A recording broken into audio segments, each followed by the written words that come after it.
And hopefully we'll get, as we introduce new things and as time goes by, we'll have this map labeled so that the places are a little more concrete on the map here. Yeah, there's actually a lot of places that our map is labeled. We have a labeled map. We're working on things. Yeah, this map will be labeled eventually. The beautiful one that we just recently got done, but we'll make it better. We will do better. I promise. We are working on things. I promise we are working on things. We are working on a lot of things. We are working on all the things. I wouldn't say all the things. Oh, okay. I don't imagine anyone is working on the space-time continuum yet. I mean, please don't do that. Don't knock it till you try it. Brian, don't even say it. I know you are. It's at the tip of your tongue. You want to say it so bad. That's the first time I've heard Brian speak today. Oh my God, Brian! No. Are we missing somebody as well? This I believe we are missing somebody. Fred's not here. Had to work. Mandatory overtime. Oh no! He will hopefully be joining us at about 1. Okay, good. Okay. Yeah, I unfortunately was not able to spend any time with him yesterday. We were supposed to meet up and talk lore and character and basically just get a description and the mechanics down. But he was like, he went to bed, woke up 16 hours later, and I was like, I get it, my guy. I get it. Same. I've had nights like that. I was like, valid. But no, very valid. All right. So do we want to wait in Discord, Roll20 to put our characters' names in once we have decided on our characters' names? Unless you've already decided. My character's name is good. I have decided. Yeah, you've changed yours. Lamadin, which is Brian, has not changed his, and I wasn't sure if he had came up with a character yet. Name-wise, no. I haven't gotten to them. Yeah, so... I just... Unnamed stranger. I was trying to decide... Oh my God. Where it came from, so... I went to spell the word child in the weird way, and I wrote style, and I was like, none of that is correct. Very different. That really is different. All right, so where do we want to start? Well, I think we should start with characters and what you have decided about the backgrounds, and if you want, a little more of a group discussion, if that is up, if you're solid on your character, then that is great. And just purely because Casey has talked to me the most about his character, let's start with Casey's character. How would you pronounce that name? I'm not sure you've said it out loud to me. I've only read it. Considering I just came up with it today. Katha. Katha? All right. Go ahead and give I'll tell you where you're going to be starting, and then you can describe Katha and like where their mentality is, just sort of where you guys are solid. So currently you are in sort of an easternmost outside of Minralthen, the largest of the human cities on this what would you call that? Is that a whole peninsula, or is that too big to be a peninsula? It's actually its own continent. Yeah. Okay. So the bottom part and the top part would be considered peninsulas, but the whole thing is basically like France. I guess it is a peninsula because it's called the Iberian Peninsula, right? In real life. Yeah. It's the Iberian Peninsula. Yeah. But it does have its own tectonic plate region, so it would be considered a continent. Yeah. They're not mutually exclusive. Australia is an island. It's just ginormous. Yeah, it's just huge. So in the free human cities on the western part of this large landmass, we have the largest city closest to the plains of the Brol Empire, Minralthen.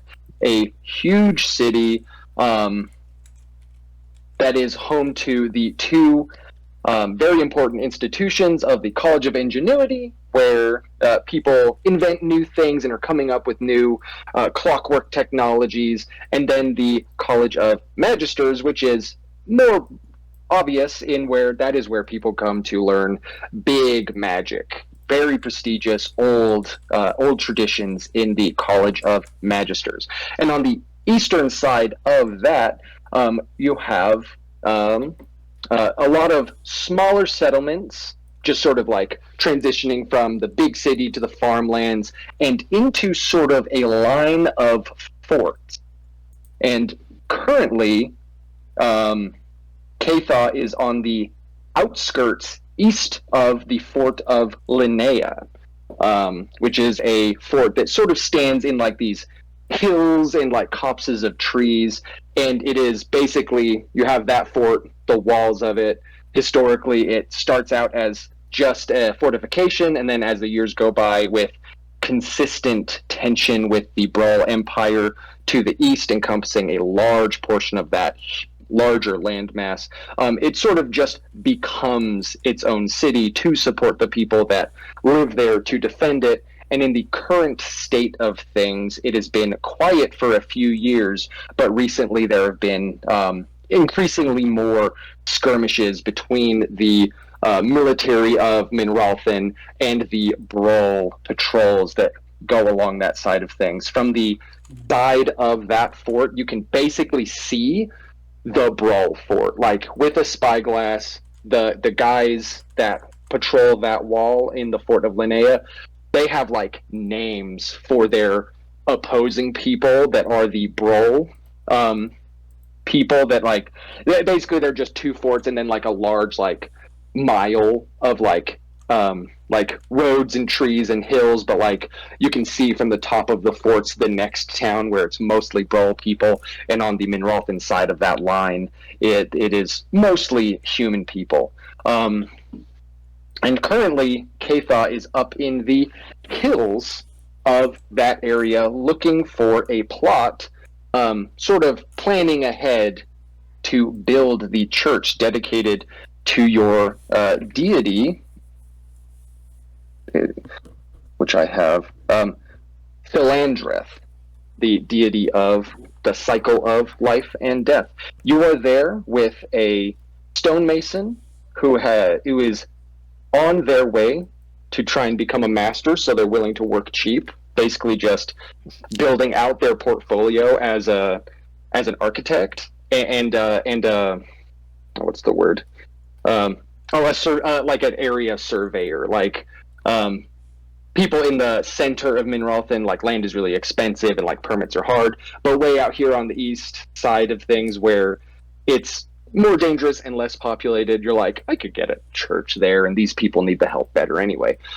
So talk about Cathaw's history as you're like sort of just looking around these hills and trying to find a spot for you to put down your the next step of your legacy, the church to Philandreth. Okay.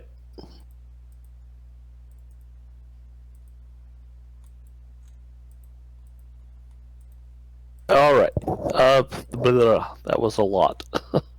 Sorry. I was going really fast there. Yes, you were. I'm like, oh no, I don't know what he's talking about. So, yeah, okay. So I'm here with a stonemason, you said, and we're looking for a spot to build the church, correct? Yeah, you're like in the negotiations of being like, she's willing to work cheap and she believes in like a religious like basically like in discussions with this woman, you've like sort of come to a point where she's like, oh, actually that sort of religious representation would be really good. I'll work for cheap if you can get the other things also taken care of. So this is sort of like an outing that is a proof of concept for what you're wanting to do. I should probably be keeping notes, huh? I'm sitting here like I was gonna be super casual, and I'm like, oh no, we're actually playing. I gotta write notes. I don't know anything what's going on. Unlike Yeah. you, Justin, This we is haven't part really of the talked a whole lot discussion. about our character concepts together. So, but I love it. Now, this can be really open. This is just sort of like priming you guys for what I already have. So if you want to shift anything around, absolutely feel free. But like this is like me filling in some empty spots that were there, and then if you guys want to play with that for the real session or whenever we come into like real gameplay, like feel free to want to be in character or just talk about stuff, or like Yeah, if you no want to worries. change something about your background, like absolutely. Yeah. Ah! Didn't mean to hit that. Well, I don't know what happened, but Keith is down. Probably. Wait, what? She'd trip over her own feet. Jesus. At that point, yeah, probably. Komarov. Oh, it All right, didn't so scroll down for me. Orcs are Russian now. Yeah, I we love have it. to pick something. I got no problem with that. It seemed like that was the direction he was going with them anyway. Yeah. Okay, I mean, so we're not what going to were say the Russian, other but like things they're I all need Eastern to? Bloc. Yeah. What were the other things I needed to deal with? As far as what This subject? stonemason said, so long as I accomplish these other things. What are these other things? Mostly it's just like getting a permit from the town, from the fort, like to be like, hey, I want to build a church of this deity. Mostly it's just like getting the permissions you need. But you wanted to scope out a place first so that you're not like doing things backwards. Okay, yeah. But if you want to start with a physical description, what your deal is, and your background, then you have time to sort of like sort through any role playing aspects of things I think after Justin's that. like, Okay. tell us a okay, little bit okay. about yourself. All right.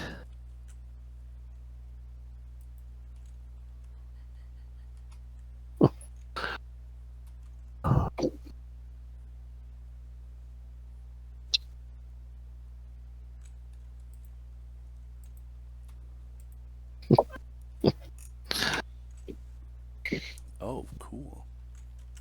Yeah. Okay.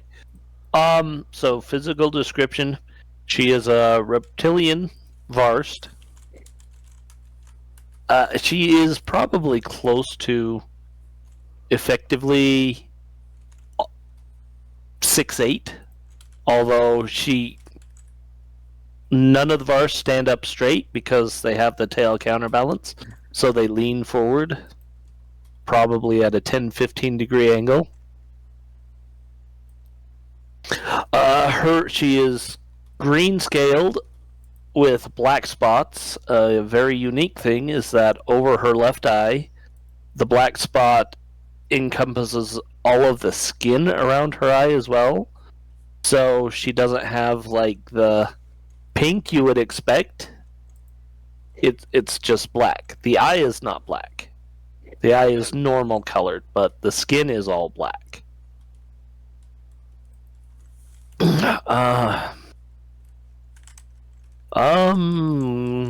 Let's see. So, but oh yes, she is considered a sharp tooth.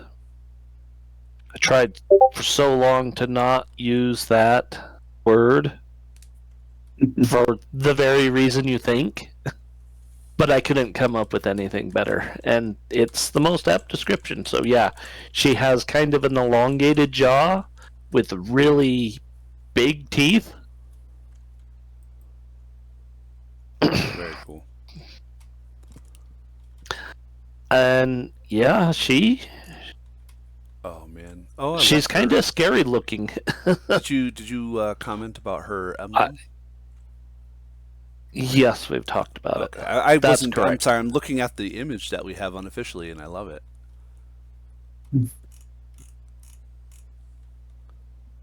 What kind of impression do people get from Katha? Like aside from being like reptilian, which is very strange this far north, especially in Malton. Okay, so like like how are you dressed? She wears her armor when she's not. When she's out, she's in armor. So she has her armor. She has her weapons on her. She wears a breastplate. Yeah, she wears a breastplate, and she has a very nicely crafted, I want to say teak wood club, some kind of hardwood club. Yeah, but it's probably ironwood. Like, do you think it's enchanted a little? It's not enchanted. She's not using. She's trying to get her stonewood club. Oh, nice. And is that an element of their religion, or just her as a person? It's kind of a racial aspect.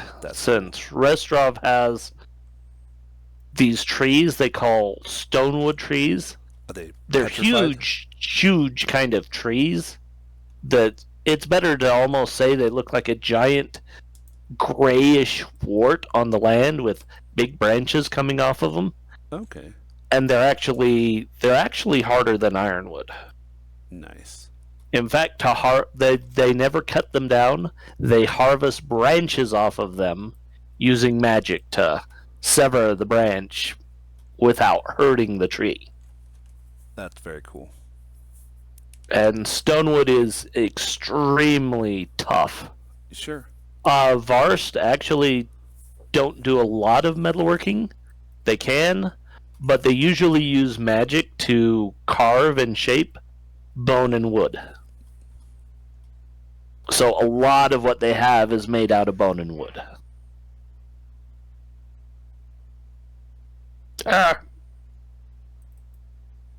Fighting with my headset cord. What else? So Restrov is actually a very dangerous place. The interior of the continent is actually filled with dinosaurs, and it's not a safe place to be. Most of the civilization stays along the coast.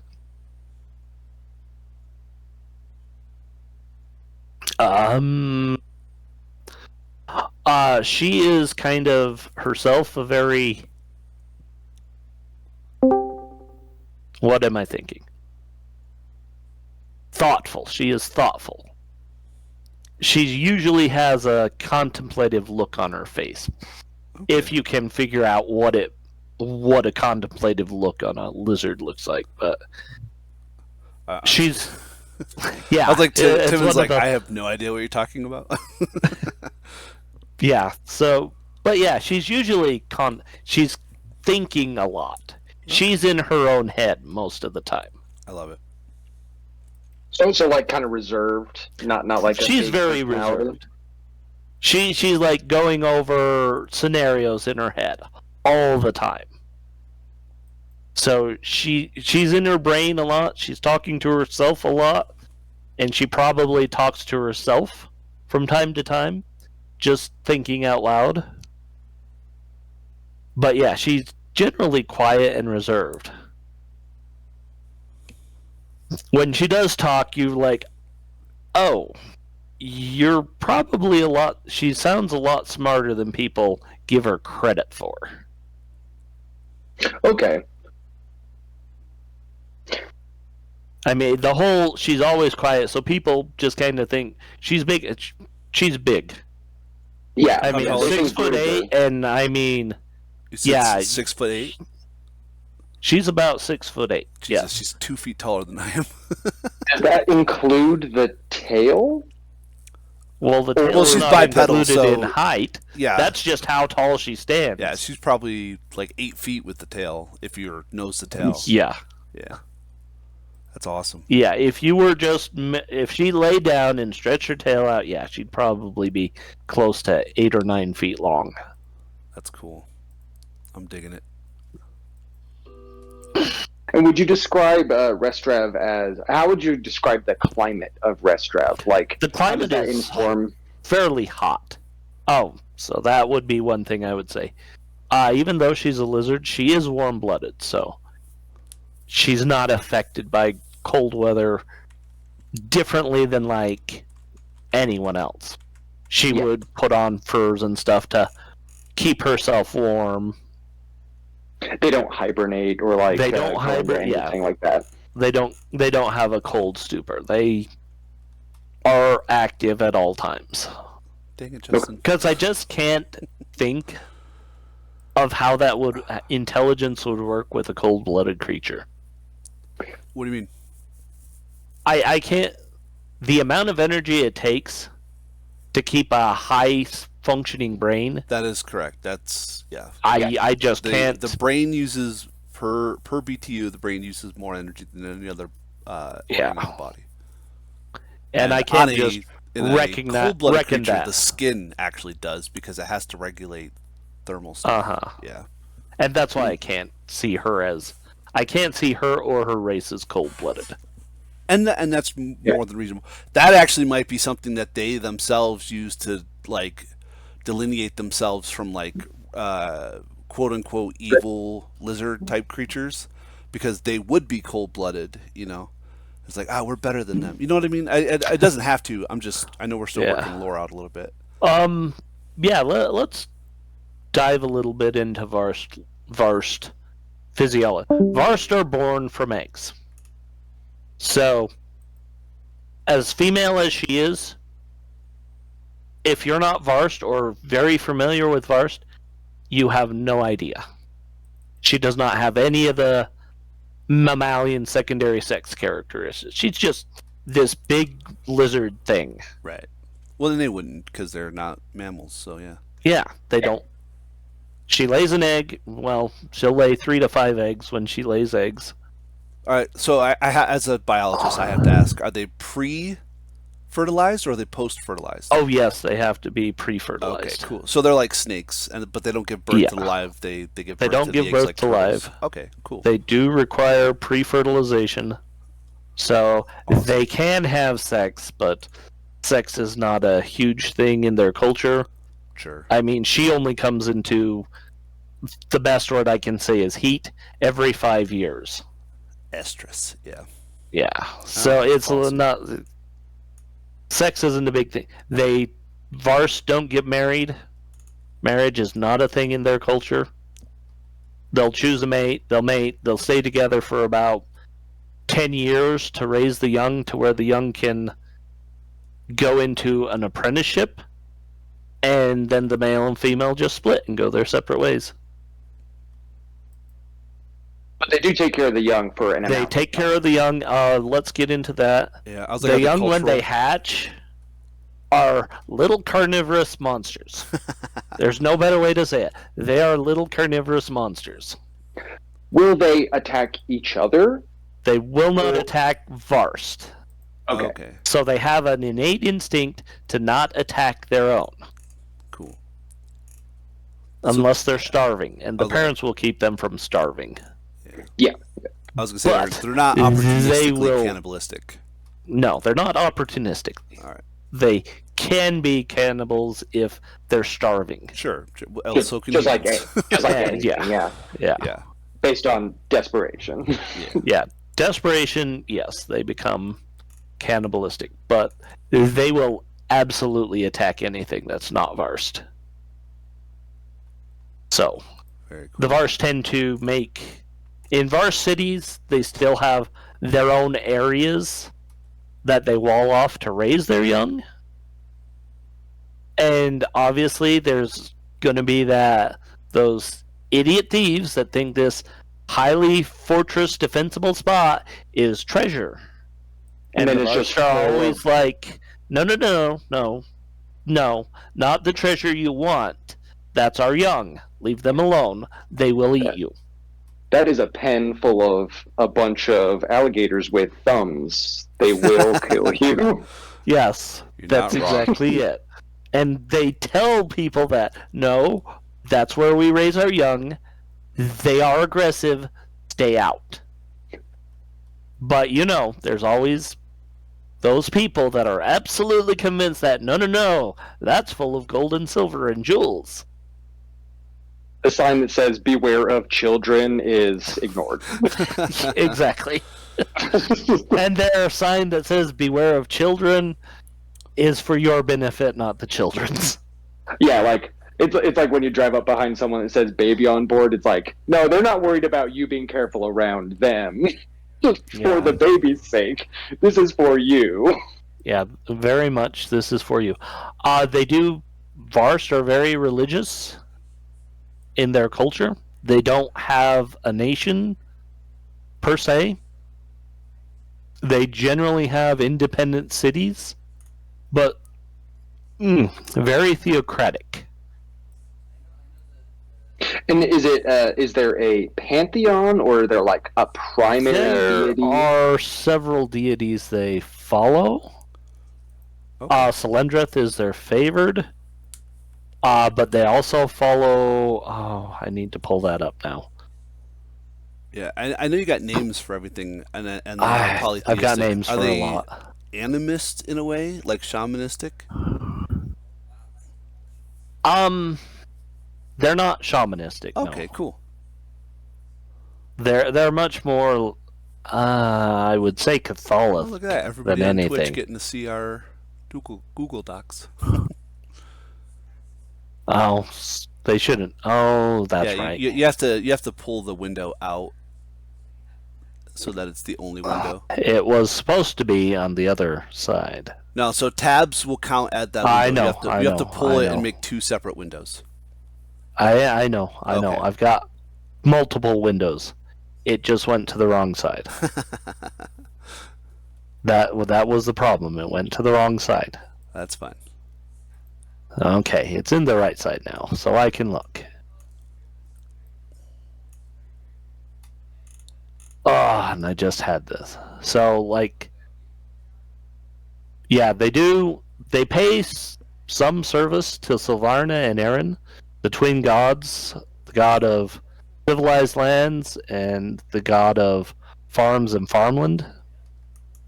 Nice. They're really big on Galthoth, which is the guardian of the dead, and he works fairly close with Salandrith with the dead. And those really are the gods. They themselves are, shall we say, those are the gods they really follow. Yeah, those are the ones you'll see, like, priests actively in the Varst cities. Oh, cool. Yes. And temples.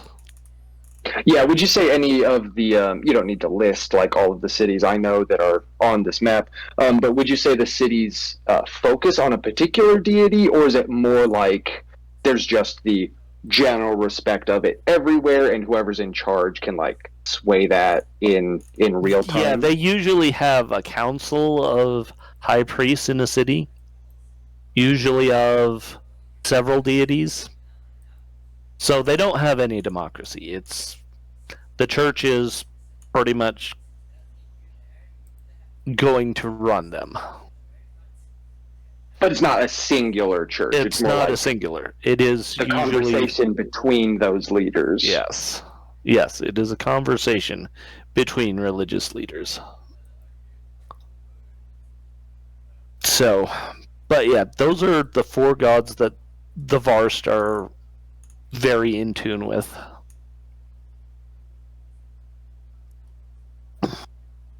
What else do you want to know? I think discussing why Kefah would be so far north and in a human city, like what in her life brings her so far from the Varst lands? Okay, so she is on her journeyman ship, or I think that's the right word.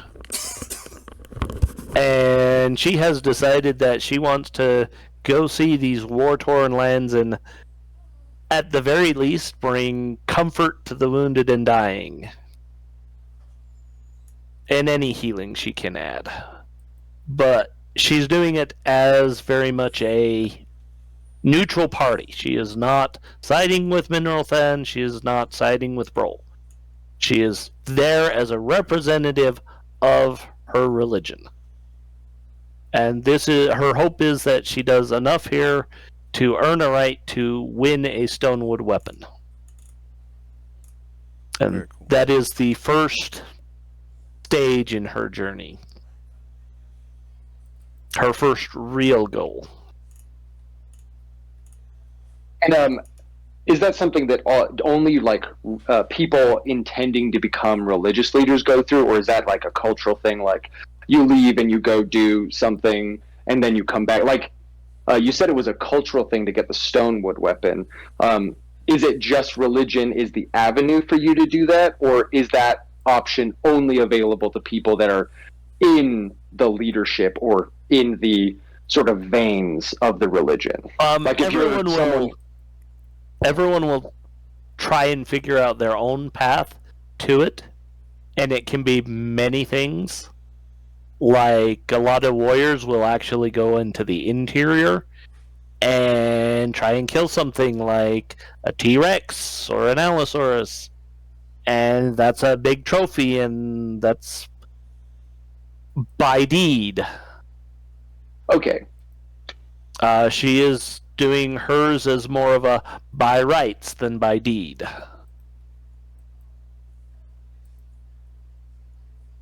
I guess that's the right way to say it. I'm not sure. That sounded right to me. Sounds like right, you're going, yeah, like it's more like you're going through like a more set of like standards. Like people that do these things are always worthy, as opposed to like, oh, you did something crazy, we'll give you this this symbol. Yeah, kind of. But yeah, religious stuff is not the only way to do it. It's a little easier to go through the religious. But it's structured in a way, and not everyone coheses with that maybe very easily. Yeah, and like I said, there's very much a by deed you can earn one. And so long as you can prove it's a valiant deed or a notable deed, a notable deed will definitely earn one. So, okay. What else?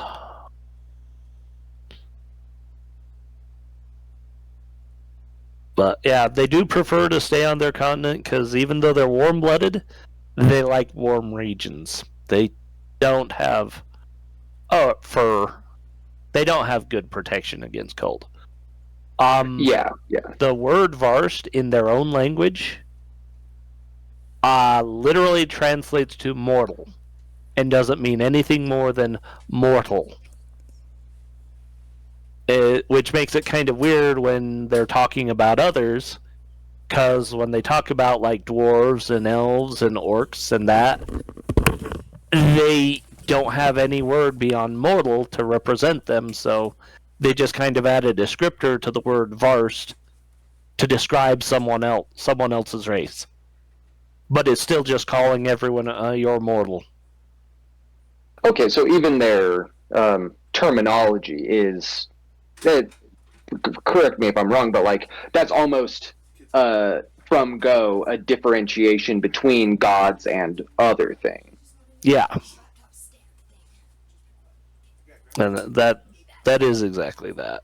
They, like I said, in their language, they have a word for dragon, they have a word for giant, but everything that's not those, well, gods, dragons, and giants, anything that's intelligent, sapient species, they just have a descriptor with the word Varst, saying, you're this mortal. So, like, yeah, a human, an elf, they can't, there's no descriptive word between Varst them. would be like the human word for just foreigner. Yeah. Like, oh, well, not even foreigner. Well, yeah, Varst I know, but means I mean, I don't. Mortal. Nobody wants to be called other. But yeah, I get it. But yeah, so the mortal would be to delineate, to like distinguish it from like deities and greater entities and stuff like that. Yeah, Because you wouldn't call very them much. Vars. They exceed normalcy, right? Yeah. Cool. And that's why I said, like, giants and dragons, which are very rare in this world, Yeah. those have their own word in the Varst language, but the other small races don't. Nice. And the Varst would use the same word to describe a human and an elf. Yeah, that's what I mean. Okay. A human and an elf would have the same word to describe the name Varst. Awesome. You'd be like, do they mean human or elf? And someone that actually understands Varst really well would be like, Yes. yes. Or you'd have to clarify, like, which one's gonna live longer? And you're like, okay. Yeah.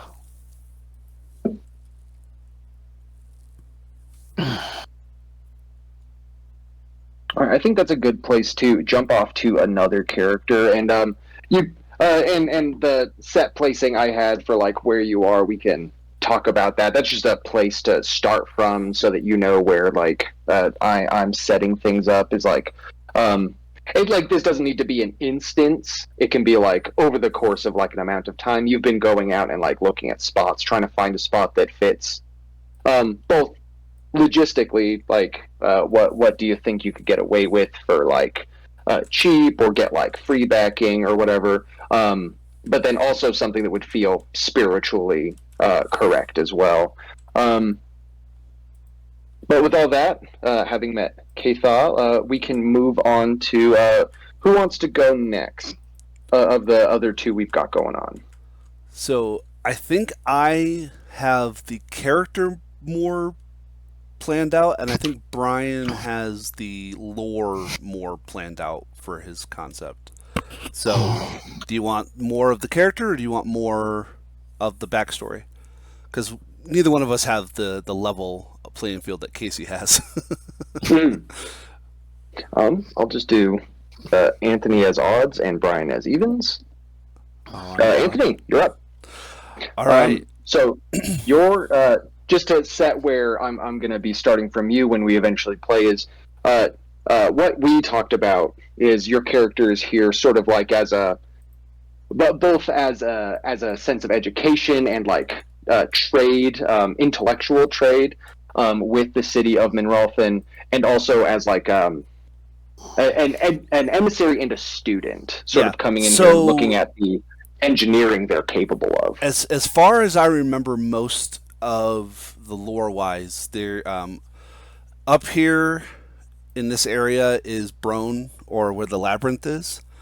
And I liken the idea that somewhere in this northern region, probably more western towards Minralthan, is where the as of right now, unknown named dwarven primary city.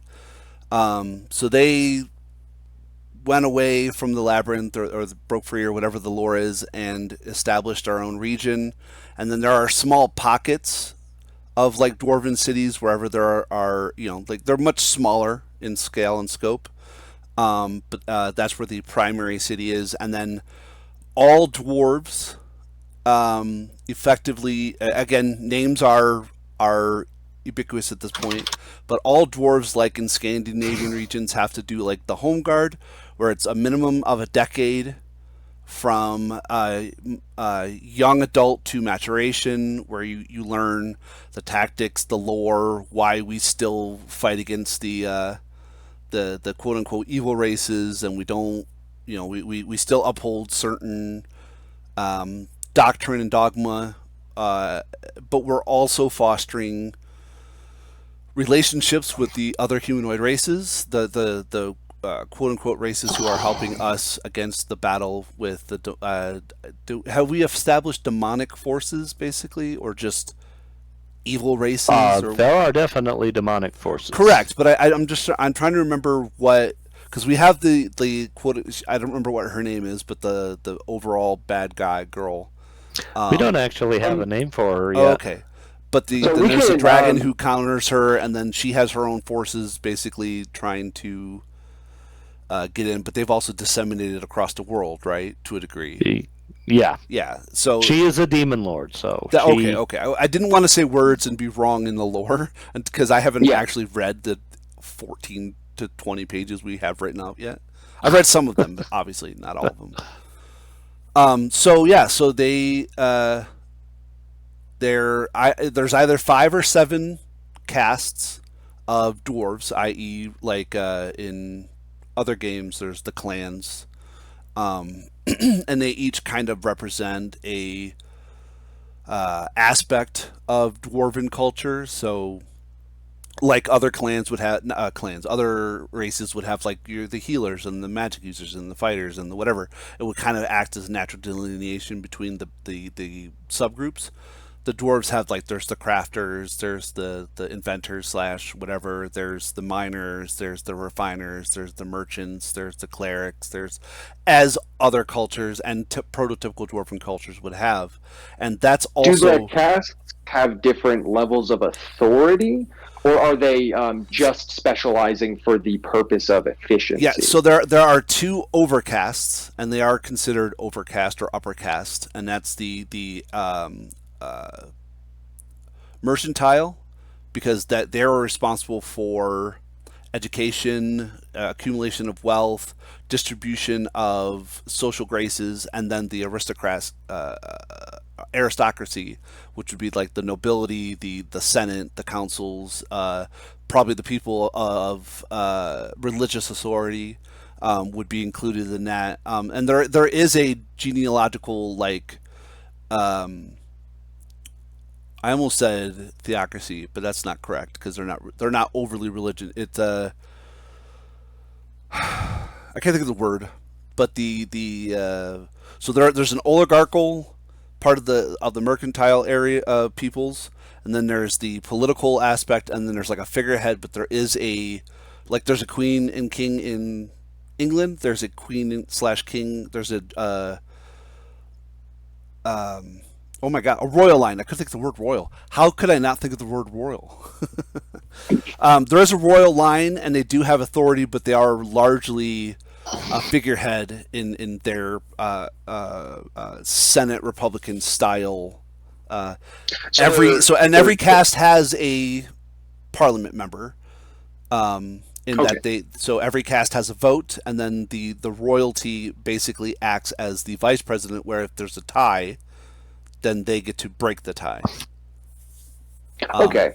Yeah, so their authority is based on sort of like circumstantial disagreements rather than constant giving orders. Oh, but and even though they have delineated from their primary purpose, stemming the flow of the demonic lord's forces, and they, as all races, have devolved a little bit into interpolitical issues.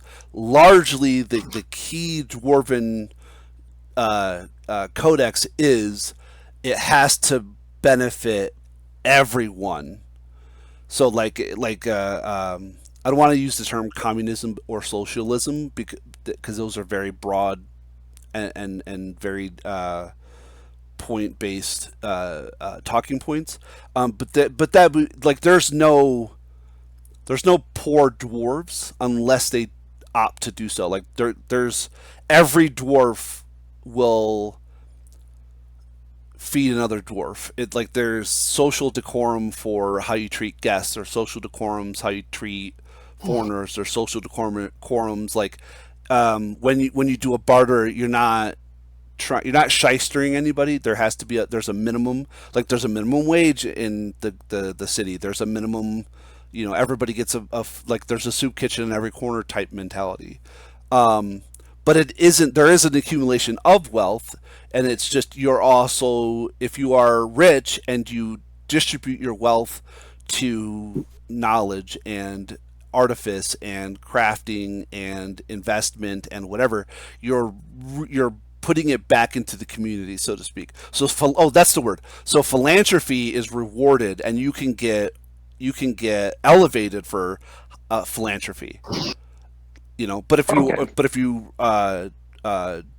hoard generational wealth and you don't spend it or utilize it to benefit society, they look down on you, and you can get You can get in trouble. They can tax you heavily. They can do a number of things. Yeah. So they're very like objective based people. Yeah. There's a minimum. There's a minimum, and every person in the culture has to meet that minimum, right? Expectation. And the biggest problem with interacting with other humanoids is they don't do that. So that causes conflict. The dwarves wouldn't understand like capitalism, Correct. Specifically capitalism. They're like, that doesn't. Why would you do that? Yeah, it's not that they don't. Yeah, and it doesn't make sense to them social economically. Like, I mean, yeah, yeah. Again, they're hot button topics, and I don't want to go into this huge like wokeism debate on camera. But basically, if you break down socialism in that they have socialized healthcare, they have socialized food care, they have it's not they don't, not everybody makes the same amount of money for the same jobs because there is some deviation, there is some level of capitalism, so they understand it, but it doesn't make sense socially for like Wall Street 1%er shit would not exist in this culture because it doesn't make sense. You know what I mean? Yeah. To them it makes sense, but it doesn't make sense to them. Yeah, like it's a fantasy world. It can be as messy or as clean as we want. It's just the best version of what we would call socialism. It's like everyone has a place to live, everyone's fed, and everyone does their job, and going above those standards is considered a moral societal good. Yes, and if you're a guest, you would and run into a lot of people aiming to be exceptional, either socially or like individually for the cast. Like families with large number of children will find a community that will absolutely not adopt, but like babysit their kids and help out with work and do this because it applies to the quote unquote greater good. It's very very loosely Vulcan in social logical expectation. They're also matriarchal. So paternity is established through patriarchal aspects. Like there's still a lineation of masculine and male. Like there's no dimorphic or women aren't greater than men. But the religious aspect of the dwarven culture is like in other games. There's like the All Father. There's the Dwarf Father. Whatever, he's the creator. Oh my God, Majia. Thank you. I was like, I'm gonna get it wrong, and then Casey's gonna yell at me if I do the song. You are gonna get yelled at for that one. Yeah. Brian won't. No. What was I going to say? I made myself laugh and I thought I lost my train of thought. So, matriarchal, yeah. So, like Native American civilizations, the God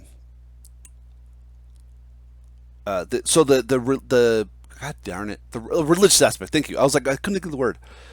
Instead of an all father, they have basically an all mother because every dwarf does combat. The tactics, the home guard, and every dwarf has a craft that they master, and that is because the greatest crafter in their knowledge.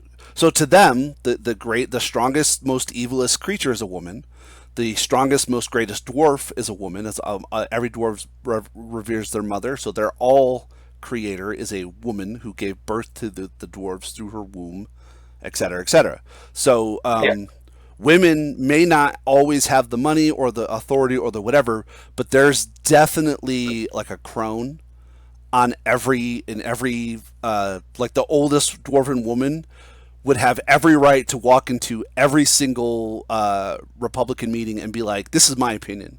And every dwarf who is younger than her there, male or female, would be like, yes, ma'am, and what would you like to add?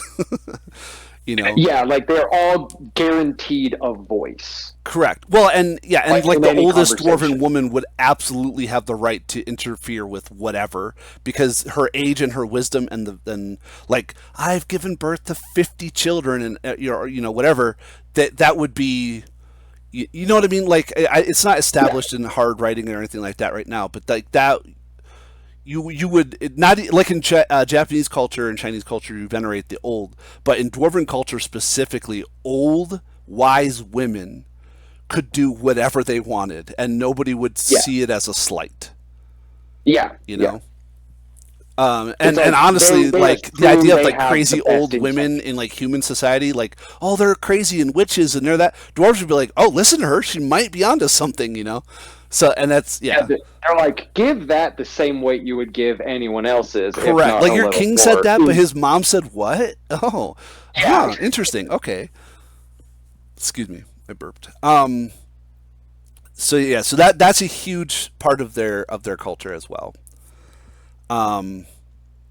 Having said that, as you were saying, Tivin, Stonechild, who is one of the, I have some of the clans up. I have them associated with kind of mid-tier iron, which I think is like third of the 7 or something of that nature.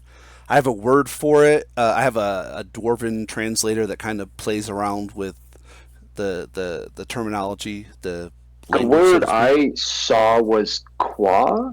Yeah, so qua means tribe or clan, and I stole that verbatim from Pathfinder. Oh, okay. I don't recognize it from Pathfinder. Yeah, well, because the Shoanti use like eagle qua and whatever the word is for it, and it and I liked it, and it matched enough. Here we go. Oh yeah, so here, let me just post this for you.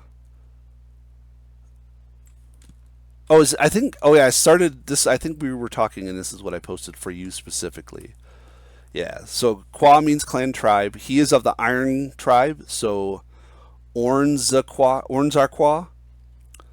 which is they go from the most plentiful semi-precious metal, which would be copper, and by that same delineation, copper, zinc, whatever, right? Yeah. To silver, iron, gold, platinum, mithril, and adamantine. Mithril and adamantine are what they would consider space metals. And then platinum is an alloy, but it's basically quicksilver. Because I don't know if we have words for these in our game, but I wanted to include mithril and adamantine or adamantium because those are in second edition that we're using. Those are things that you can make items out of. So I would want a word for that. Anthony? Yes? Yeah. You posted that in the wrong Discord channel. I did. My bad. Here, I was looking, and I was like, I don't want to dig around because I do want to be active in this. I'm sorry. I was still looking at Casey's pretty image. I'm sorry. Yeah, I definitely don't want to post it there. No, I was looking at that. I'm like, wait. Okay. Yeah, Casey's like, I saw it. There, but apologies. I have like 4. I'm like you. I have like 4 windows up, and I'm just trying to. Yeah. No, I get it. Yeah. So Dwarven language is very loosely Scandinavian and Scottish and Celtic all kind of blended into one. But because I in real life am like partial Iroquois Seneca Nation, I want to throw in some first people's language. Mm-hmm. So that's kind of what I've blended in. So I think that fits thematically with all of the things you were talking about, like the way, like obviously it's been fantasized and laid over that. Yeah. But you did have some things that were referenced back to the First People's structures as well. Yeah. I mean, it's easier for me to build off of what I already know. And the Iroquois and the people of the Five Nations are a matriarchal society. Like your blood quantum is based off of your matriarchal, your matrilineal genetics rather than your patriarchal one. So I was like, I really like that, but I didn't want it to be. I didn't want there to be such a huge divide between the genders or the sexes in Dwarven culture. It's just that anybody can take a position of authority if they've earned the right, male or female, it doesn't matter. It's not automatically assumed that the oldest woman in the room is the boss. But Yeah. if she has an opinion, and I ironically got this from watching Dune. So I was watching Dune 2, the new one with Timothy Chalamet Lingdong, and in that, Chani and whatever they're doing, like a high council of the meeting of the bosses or whatever of the Sieches, and they literally was like, Chani, you have to leave. You're not welcome in here. And I was like, I don't like that. I think if there's an old, intelligent, wise woman, or even male, but women specifically, you know, they would have retired and had all their children and they would have done whatever, but they still would be ultimately respected based on who and what they are, regardless of what they have done or have not done. You know what I mean? Because I look at regencies where the queen mother, she gives birth to a son and then she's forgotten because she's done her job. And I was like, that would not exist in my dwarven culture. Yeah, absolutely. But yeah, so the iron... I don't think it should exist now. Yeah. So Tivin is of the Stone Child. And of course, that's the commonization of his name. The dwarves in our world are called Dunan. Dunan? I can't remember how to pronounce it. The umlaut over the U. Dunun. That's it. Dunun. Dunun. Dunun. Yeah. It's just their dwarven word for the word dwarf means Dunun. Just like Varst has the word for other. Yeah. And then Orn Zarqua. I'll come up with these a bit later on. But yeah. I think we talked about this, the semi-precious stuff, the basic for iron, which is not now, it's copper and silver. And it's so silver is great, but it's a terrible alloy. You can't really do much with it. It's just pretty. Iron is far more, and then of course gold has density, which in my head can, like in Minecraft, gold can hold more enchantments, even though it has lesser durability. Yeah, I see it as it's kind of it's magical and religious importance. There's more there in the same space to enchant. Correct. Or the density of it makes it hold enchants better. And I just like that there's a thing there. Yeah. So. Yeah. So mechanically, Tivin is there is a new playtest for Pathfinder Second Edition, Guardian and Commander, and I was really looking at the Guardian with the resistances and the shield and the hold the line, and I was already planning on playing a fighter / stalwart defender, spending all of my feats to be that dwarven home guard stalwart dwarven defender of old, and I figured he's got a one-handed weapon and a very big shield and heavy armor, and he looks like a walking slab of stone. Dwarf McCann. Yeah. And then I just saw you told us to level up to 2. I was like, damn it, Justin. No, it's okay. We're probably not going to get to a lot. No, but what it means is I get to start with stalwart defender because you can't take it until 2. Yeah, no, but I'm happy because it means I get to start with that instead of having to build level towards 1 sucks. 2 is just as bad. 2 is more satisfying, but like just justifiably weak for the beginning of an adventure as well. Yeah. Like you guys have gone on your own one adventure to level up to 2. Well, I figured it was like, we ventured from home and we eventually, so getting here is an ordeal. Yeah, the background I took was mechanic, but it's not that. It's basically stonemason. Yeah, you're like a structural engineer. Yes. So the whole point is I didn't want him to be a manufacturer of armor specifically. I didn't feel like he had a specialty as a crafter. I felt like he was a generalist. So his lore, as far as engineering, is, as you said, it's architectural, it's structural.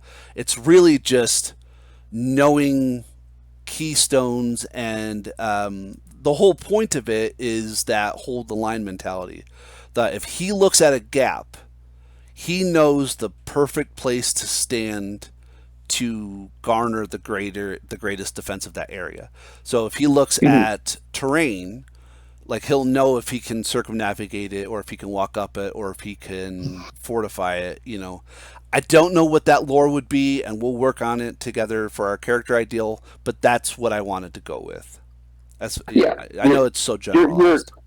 no, it. I think it totally fits. Like Yeah, having a maybe not a cast of people, but like within the dwarven society, the archetype of like someone being really specialized for the good of everyone is awesome, but you absolutely have to be someone that's like, if the guy in charge of like building something gets sick or dies suddenly or anything, someone's got to fill that place, and being able to fill in yeah, and help anyone is also yeah, literally for the good of everyone yeah. around you. Like how different people treat that might vary a See, little bit, and but it I would don't think absolutely be dwarves would have a necessary. foreman for something like that. Like if they have a quarry, every dwarf knows what they're doing.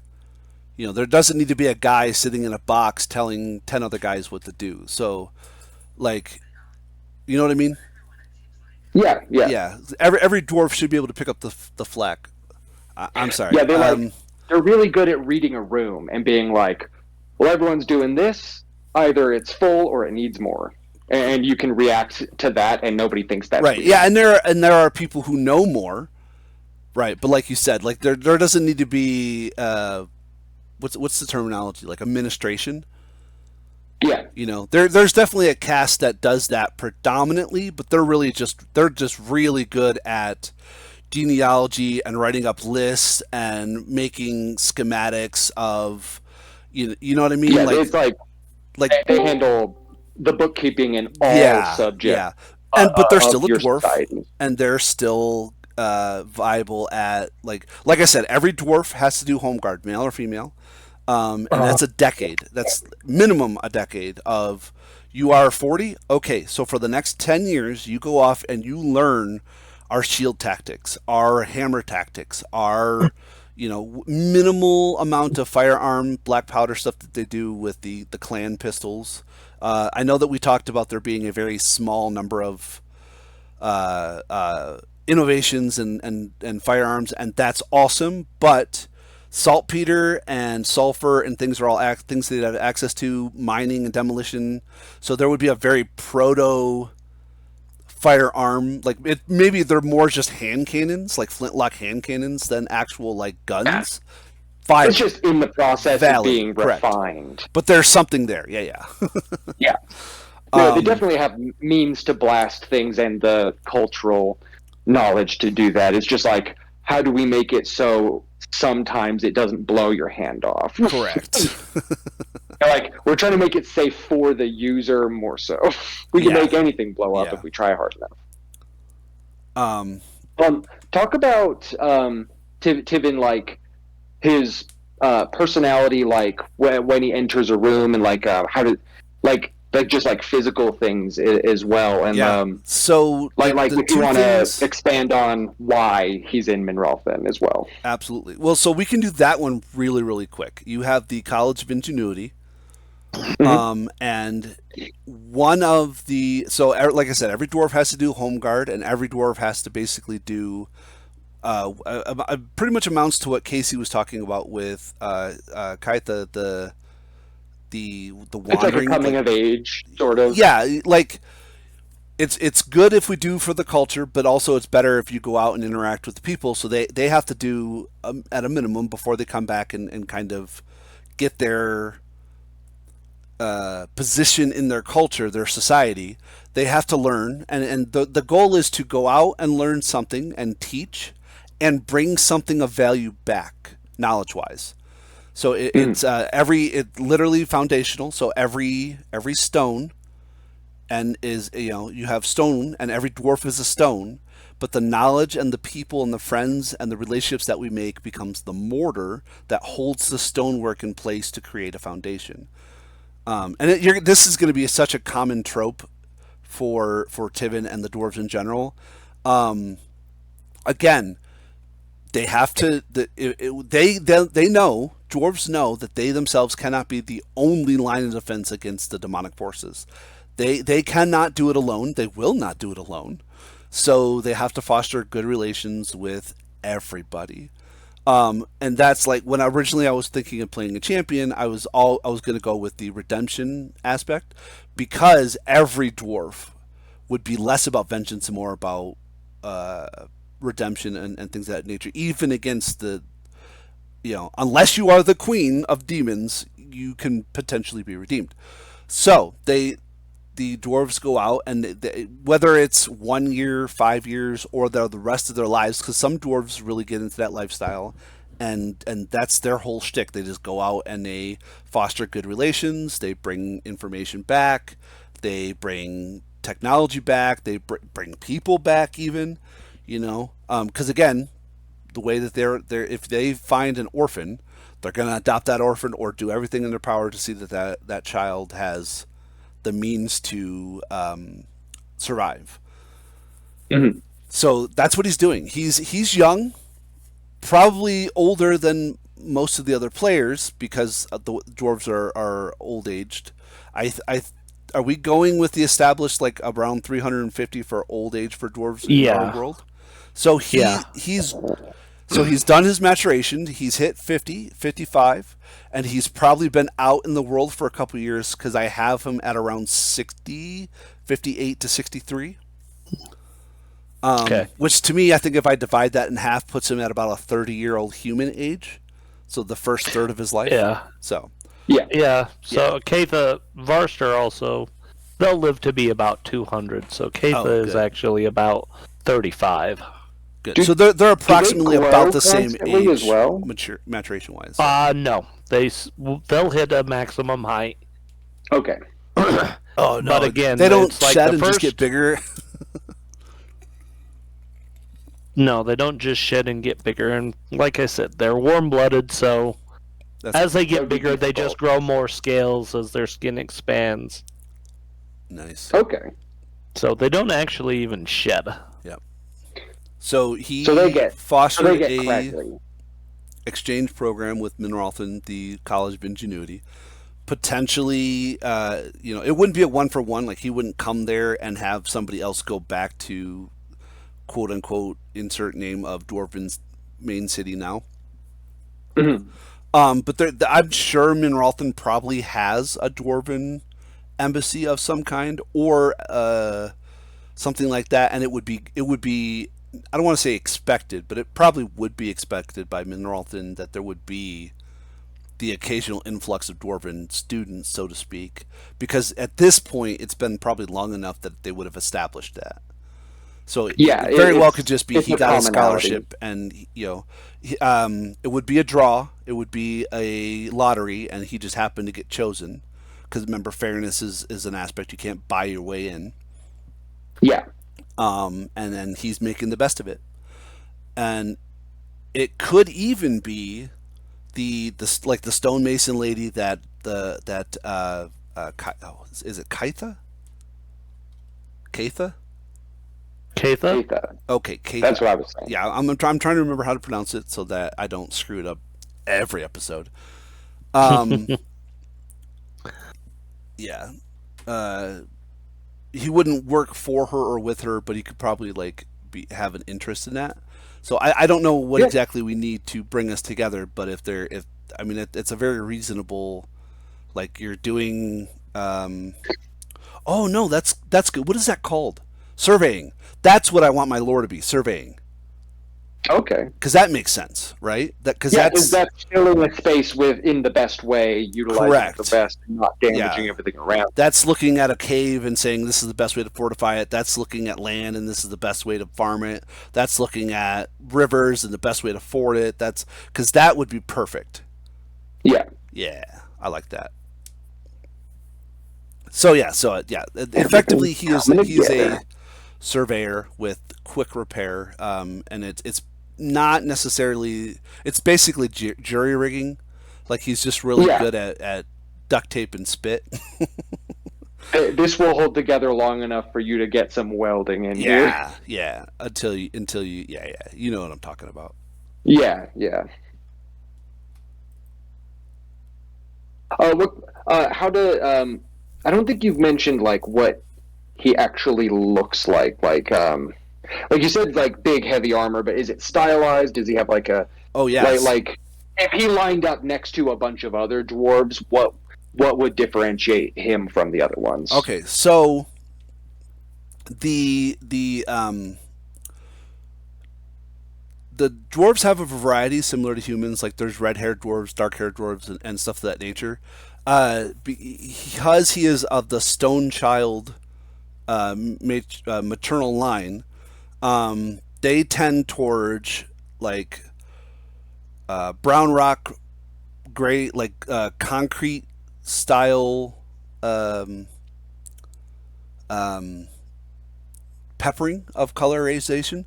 So he stands about 4.5 feet tall, somewhere between 4'4" and 4'8", depending on his boots and the weight of the world on his shoulders, so to speak. Yeah. And he is, as all dwarves. He looks exactly. He's as square. He's as tall as he is wide. He's as wide as he is tall. Yeah. And he is as depth as he is as deep as he is. Literally, like when you think of a 5 foot square, he is a 5 foot square. Especially when you put him in his armor. Yeah. So yeah. So visually, I will try to do my best here. Visually, he has slate gray eyes that are very piercing. They're heavy, so they're sunken. And he has large, deep cheeks that are completed with a very long and well braided beard that probably hangs down to his waist, if not a little longer. It is immaculately braided into 5 distinctive braids. No, 3, because he's in the 3rd. Okay, so each clan exemplifies their quote-unquote level of clanship with the tribe, the Qua, with the amount of braids. So the copper ones have a huge, like usually red or copper or brown beard, and it's one massive, gorgeous ponytail braid-like thing. And then two braids, and they could be braided together, but they're the individual braids kind of at a glance, because the colorizations, there's a lot of overlap.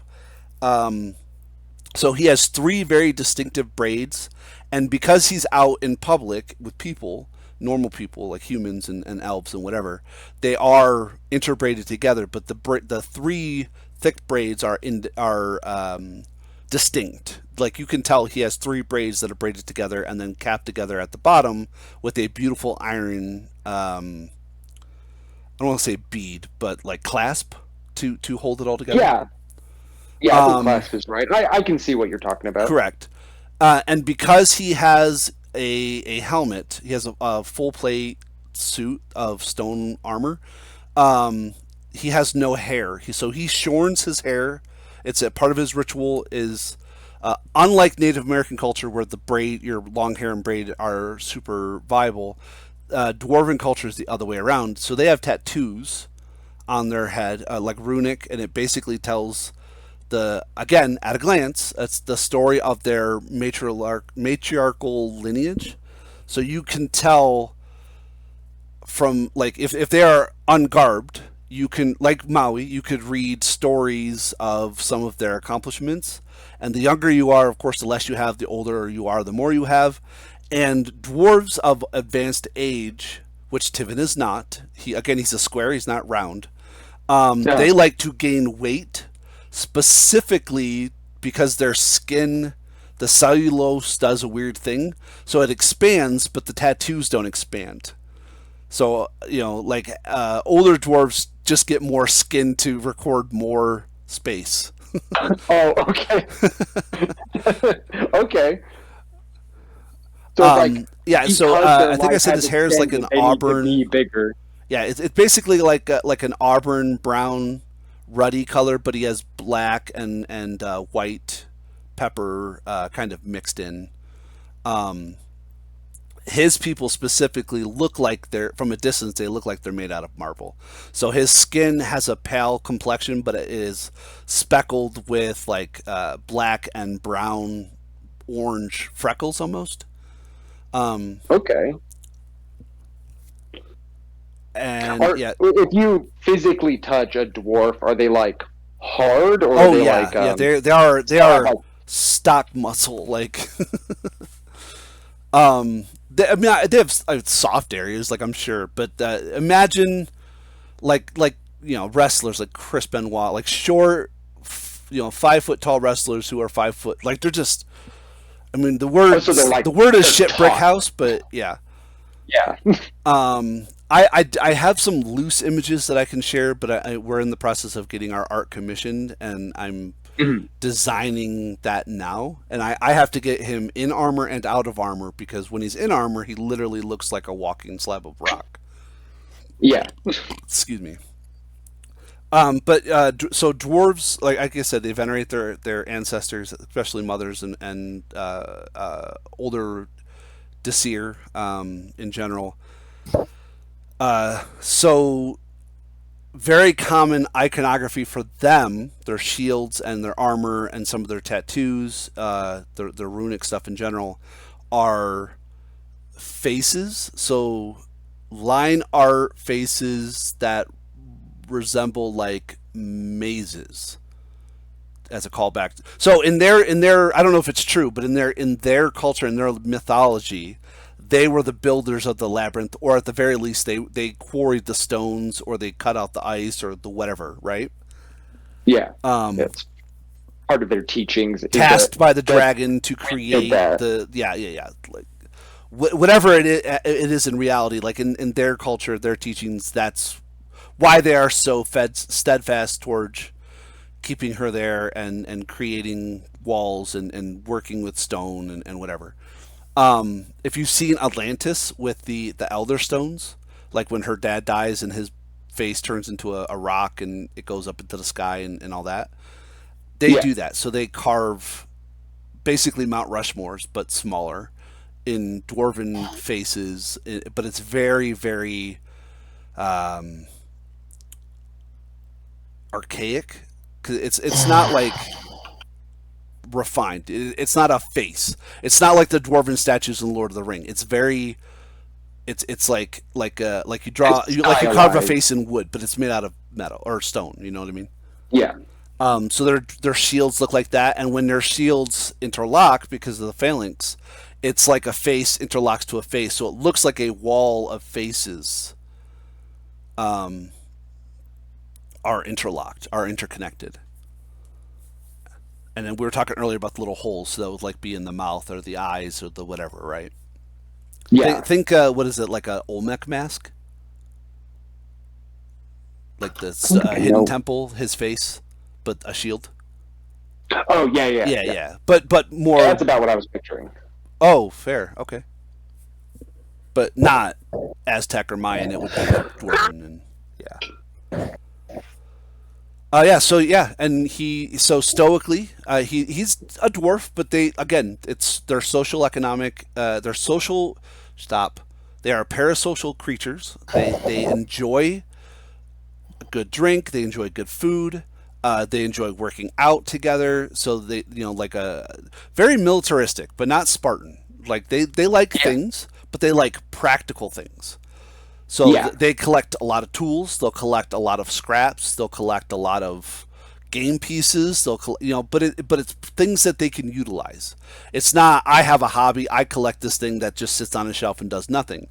It's, I have a 200-year-old knife, but I just made a brand new one, and they'll I don't know which one I want to use. The new one's cool, but the old one's reliable. You know what I mean? Yeah. And they do that with they do that with friends. If you are a useful friend, they will hold on to you forever. So when he walks into a room, because he's a surveyor by trade, and what's it called? Hobby. He's a hobbyist when it comes to surveying. He likes landscaping and he likes engineering, things like that. He does that. He goes into a building and he's like, okay, well, humans could have done better. If there's an earthquake or if we're attacked, these are the 2 points of reference that I would utilize. And then he looks at people the same way, like, oh, that they do this, they're good for this type of thing, and then in their head they would establish them. What's the word? I don't want to say they would establish their value but their usefulness in any given situation, and yeah, the more useful they perceive you to be, whether it's just teaching them, whether it's protecting them or whatever, um, that would what's the word? Foster how they respond to you, and people in general. So, again, things of excess, like a den of iniquity, would not go over well with a dwarf. They just don't have time for it. Like they totally understand, like play. They get it. Again, just like capitalism, they get it, but it just has So dwarves don't drink to excess, but they drink to foster relationships. Dwarves don't eat to excess. Well, old dwarves might, but, at that point they're just expanding. You know what I mean? And so yeah, so that all permeates their culture and their parasocial paradigm. Like large old women would, tell me everything, and people who seem to be at the top of their game, or like if they're the religious aspect for Kaitha, god damn it, Kaitha, sorry, I knew it, Kaitha, K, all right, starts with a C. And no, I'm stupid too, because I spelt mine Ty, and it's like Tyven, no, Tiven, yeah, I get it. When you told me about it, you typed it out phonetically as well. So I did, yeah. You gave me for me, because I'll forget. But yeah, because they don't. So in the dwarven language, the I rune, it doesn't exist, because I and L would be the same rune. So they do all I's as Y's. Just a thing. Okay. Sorry. Yeah. So yes, I don't know if I answered your question. I hope I did. Like he weighs everybody, and he gives everybody equal attention until it's proven to him that you are not of viable use in that situation, and he is always willing to allow a second and tertiary opinion based on circumstance. Yeah, because not everyone would be like. Yeah, and situations change, circumstance changes. Yeah. Like you wouldn't go to the baker first if you were being attacked, even if you expected them to contribute. You would still be like, you're not the guy here and now. But if you were like, well, we got to feed 70 people to prevent from starving, then you go to that guy. Correct. Like the situation dictates, like, because that would make a logical assessment. Yeah. All right. Yeah. I think that makes a lot of sense, and that is a lot of information about the dwarves as well, which I appreciate. I really do. I should have been writing all that down. Aren't you guys recording the audio? You could listen back to it. I will. Yeah, we can listen back to it. I'm going to. So, any more questions about Tiven or dwarves in general before we move on to Brian's character? No, I think that was really thorough. I was just going to say I think your character's starting, at least from a position of like going in and talking to people that have, like part of your exchange student sort of thing that the city accommodates. Definitely, they always appreciate it because of just the nature of things, and like Minralthin wants allies as well, and like dwarves for the most part are seen as, or rather, like their whole society is defined as being like being very giving and fostering good relations with everyone. They would definitely want that presence in the city, even just as a mediator with other things. That. So an aspect of that education and that exchange would be talking to the politicians and like they at least conceptually, like you're learning from them, and they are like, what would you do? Like trying to pick the brain, like even more so than like other humans, because that's like not a special circumstance. They grew up on a farm, you know what that's about. But someone from another culture where like that's all very part of it. They're like, no, we're going to talk to those guys because the perspective would be that different. Right. Like to try and move things along or to try and sway people. It's still politics. But you would have a little more access to the Minralthan's council, which is democratic. To an extent. I'm sure. Like, yeah, it's not that I have access. It's just if I were to ask for an audience, I could probably get it within a reasonable amount of time. Yeah, you don't need to bend it. You don't need to twist any arms to get on a list. But if they're busy, they're still like, nah, I can't. Correct, because I'm not anybody of any authority. I'm just a student. But yeah, I get it. Yeah, they're just very willing to impart like aspects of their culture. So when you go back to the labyrinth or whichever city you settle in, like that is to them an equal amount of like good, fostering that good nature is both ways. For that, so like giving you the option because it would be temporary, or at least for the most part temporary, even if it wouldn't look like that to a human, just because of the lifespan difference, that is something they expect. So one of the council members you have sort of a rapport with is a retired soldier, a veteran that fought in the older wars with the Brawl Empire. His name is Dangyul, with a G in it. Dang. Yeah, Dangyul. He's got a really stupid name because I love that. His name is. Say it one more time. Dangyul, Dangiol, or something like that. IEL. IEL. Okay. It's Daniel with a G in it. Yep. Daniel with okay.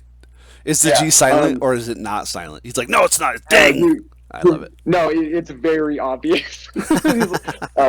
But he is like pretty no nonsense. He advocates for, as a retired, like as a veteran, he actually advocates a lot for peace.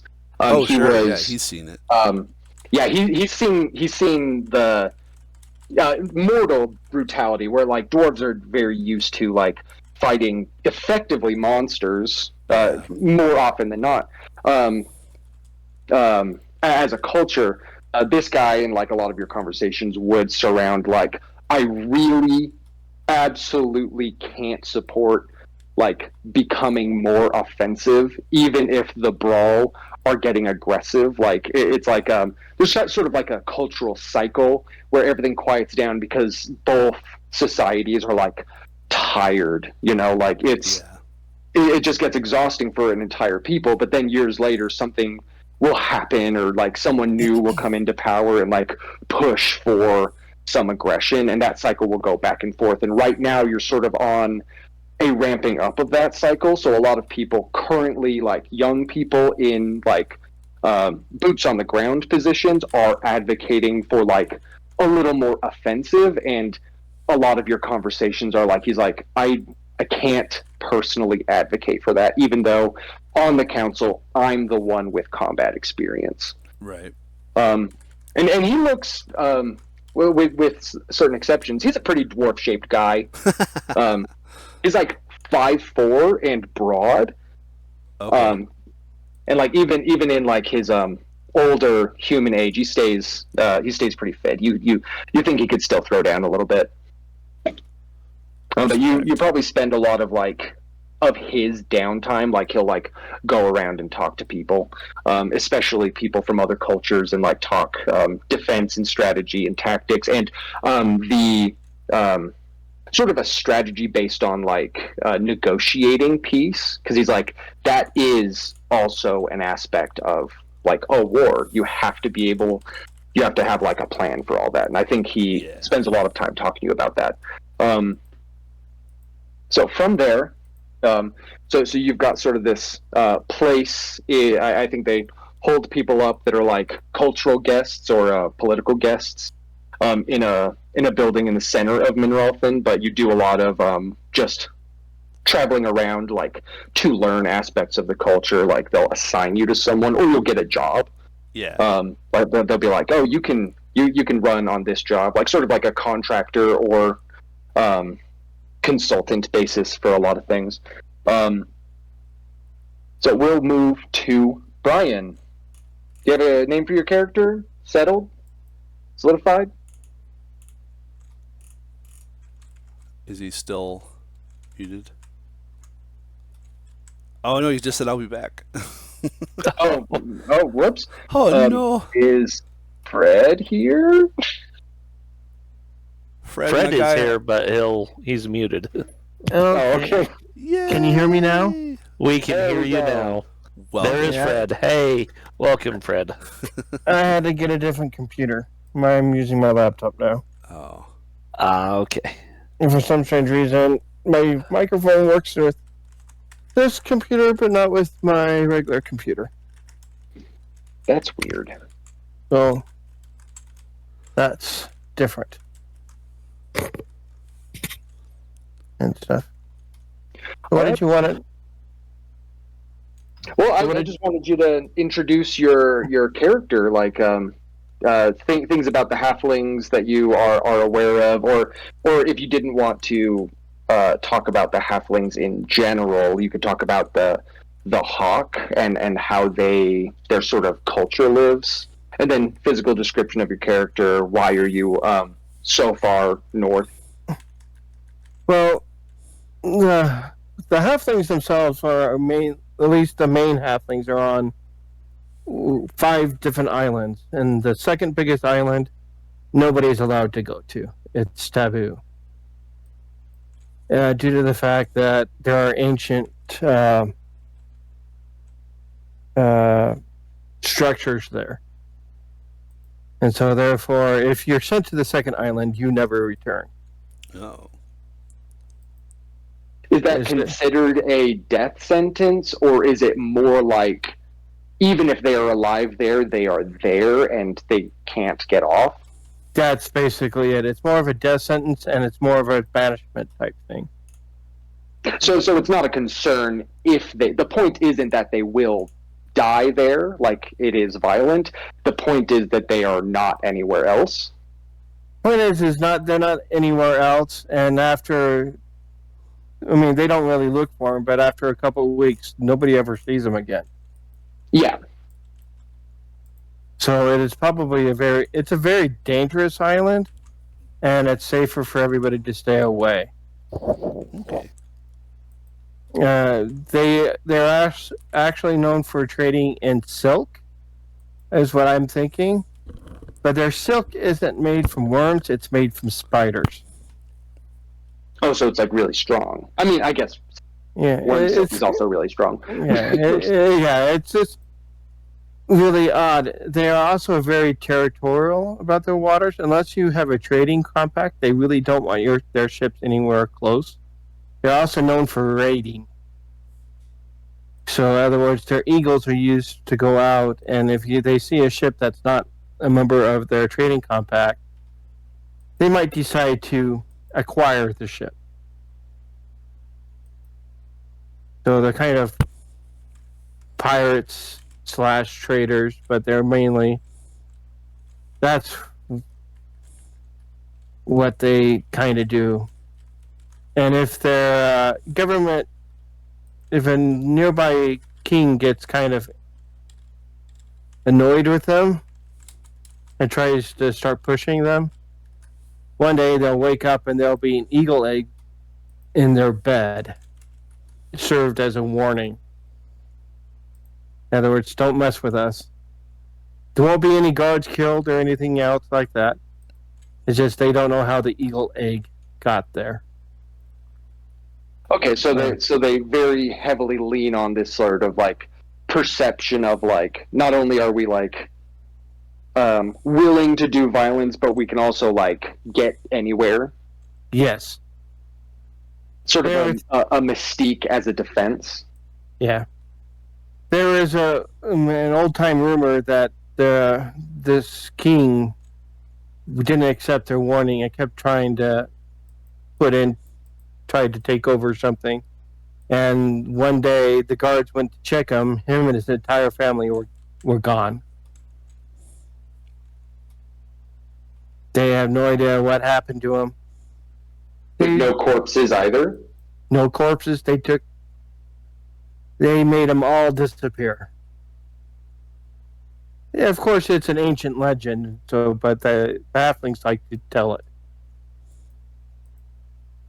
So they have. We were talking about 3 different ranks of the normal ones that fly the hawk.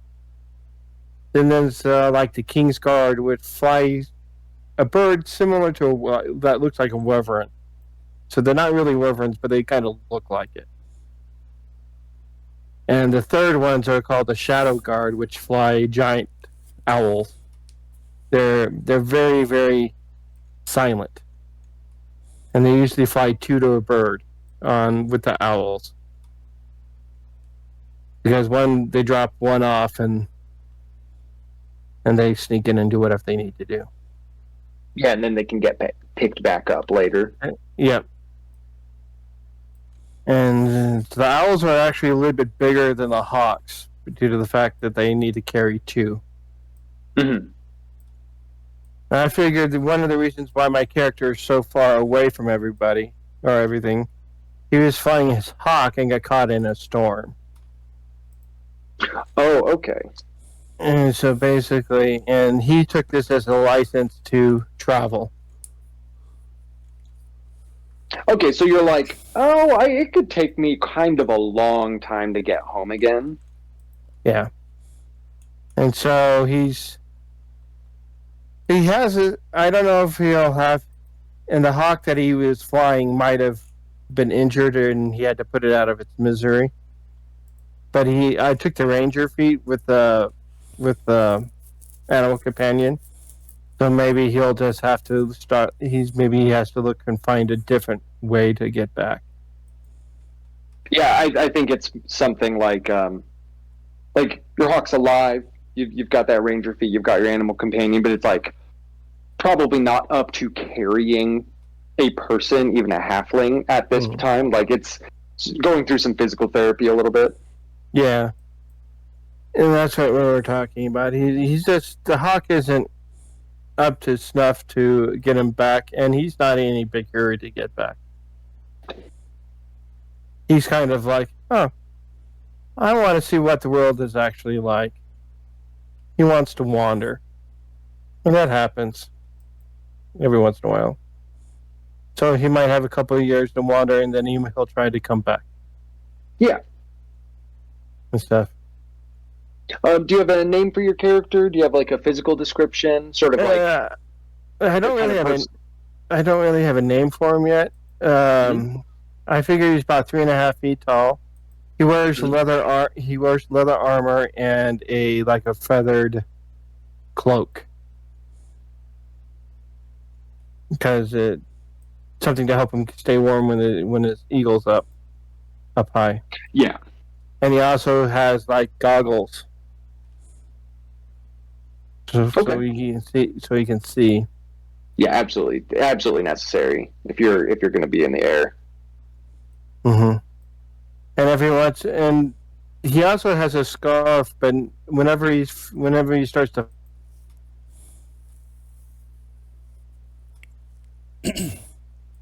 I didn't hear that last part. I think you faded out a little bit.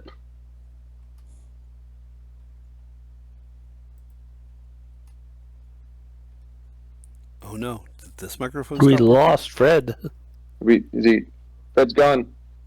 He's been taken by the owls. They've come for him. You said they're here. Who took? Yeah.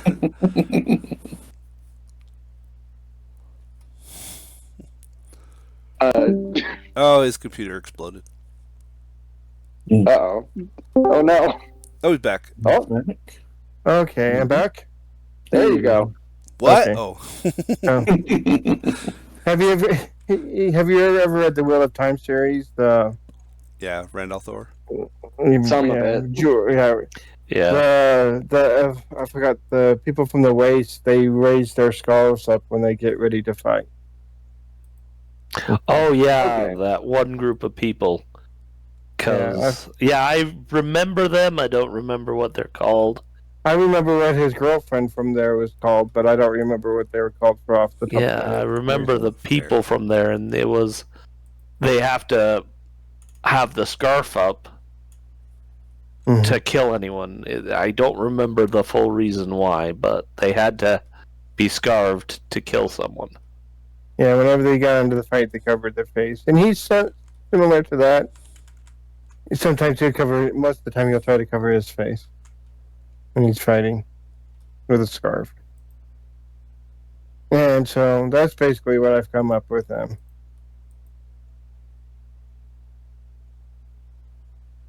All right. So, is your character religious in any way? Do they have like do they have any even non-religious like rituals like beyond the covering the face during combat? They probably worship some kind of sky goddess and stuff, like Ra or something. I don't know what the name of a deity would be, and also of like the sea too. So they probably are religious. They just the main two gods. I think it would be the one of the sky god and the god of the sea. Would one of those be, even assuming they are both venerated in the culture, is one of them seen as is it like a good and evil, or is it just opposing, or is it just based on like those are the two things that are important to us, so they're given like the same weight? There's probably the two of the, just because they're the most important to them. I think a third god might be the god of storms, and he might be the one they might consider evil, or more evil. Okay, so there is the god of wind, goddess Velasta, the goddess of wind, if that's correct. Or do you really mean sky? I really kind of mean sky because they actually are. Okay. Because they fly in the sky. That's fair. And then the sea, because some of them are sailors, because they do transport like things often to the island and stuff like that. Yeah, and you'd have to have trade because you're on the islands. Some stuff would be limited. Yeah, and so they do trade. As I said, one of the main things they trade is like silk and stuff like that. Or as I said before, they also do a little bit of raiding, so they're also known as pirates. So,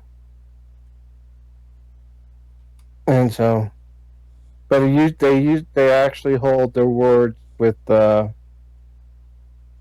long as the kingdoms next to them pay attack, they usually don't attack.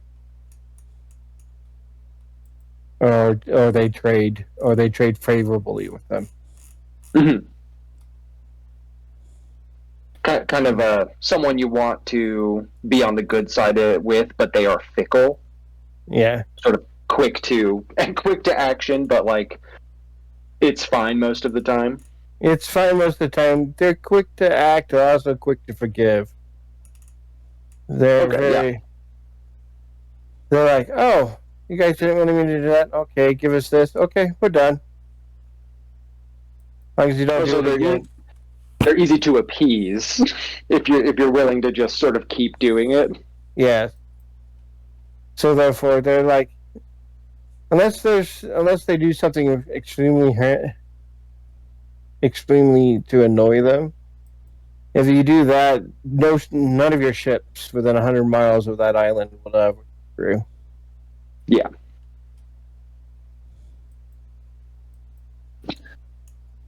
And they won't even take the ships; they'll burn them to the ground, depending on how pissed off they are. Insult and injury. Yeah. Because a ship's an expensive thing to destroy. Oh, yeah. It's like, we don't even want your ship. Yeah. Kind of on that, the majority of sailors are elves. Yeah, dwarves have no propensity for... Varst aren't really into sailing, but elves are the ones that have the propensity for sailing in this world. There's Laura, we can go we don't have to go deep into it, but we have, pirate elves? Oh, we'll do elven lore because there's a good bit. The elves themselves don't have countries usually. They just build cities along the coasts, and those are almost always trade cities. They're shorter than humans. They do have the pointed ears. There is a. It's as much a. What's the word? A religious position, a position of power, as it is a title, but it's called a Grandma Longears, and they are very much. They're a storyteller. They're a lore keeper. They're a historian. They are someone that an elf will always listen to, a Grandma Longears. Even though the term Longears is considered an insult, a Grandma Longears, that is a title of veneration among the elves.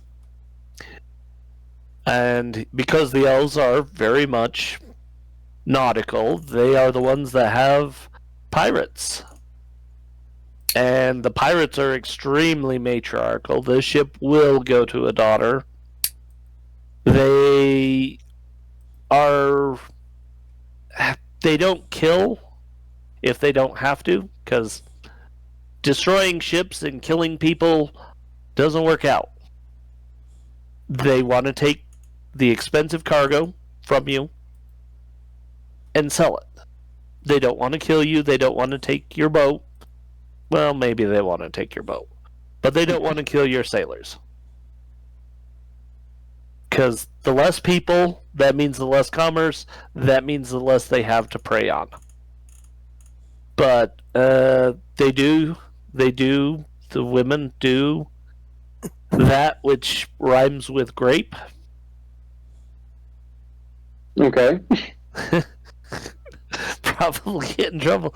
But yeah, they are pirates. Yeah. And they do all the things that pirates were known to do. They don't kill unless they have to, because again, trained sailors, hard to come by. You don't go out and kill sailors. The elven pirates usually will have children on the boat learning the trade. Oh yeah, there are also with the halflings, there are the giant halflings too.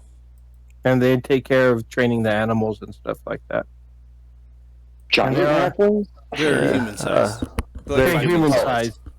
They're human sized, but we call them halflings, even though they're probably just humans. So they're a little bit shorter than humans. They're shorter than humans, but they look like the halflings, which... So the proportions and like the physical details would still be that. They're just big. Yes. They're like a foot and a half taller than the regular halflings. And they are the ones that train the animals and stuff like that.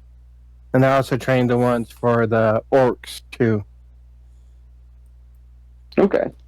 And the halflings actually also are fairly common on the southern border of Brol, northern border of the steeps, the orc steeps.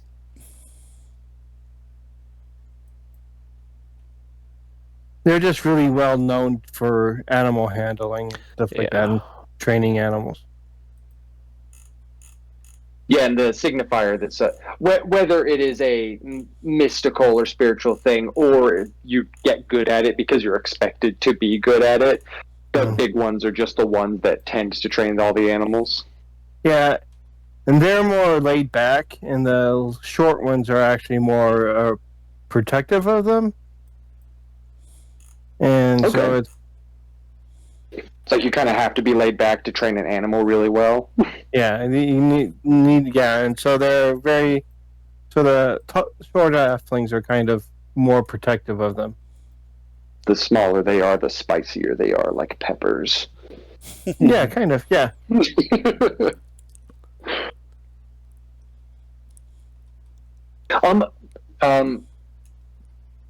So let's leave off the elves there, because I do want to get to Brian's character. But after we introduce Brian's character and sort of his circumstances, I think we should go to the brawl, because we've said that word a lot and we've talked about the Empire a little bit.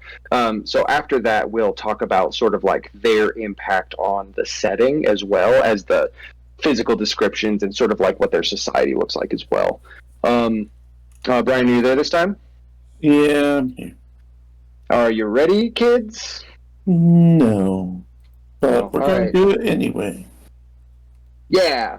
So I kind of know where, sort of the gray space I wanted you to start in is like after your sort of long recovery period, sort of, in the on the rails to finding out like what happened to you when you were injured. So go ahead and give a description of your character and sort of what they're doing up in the Minrothan area.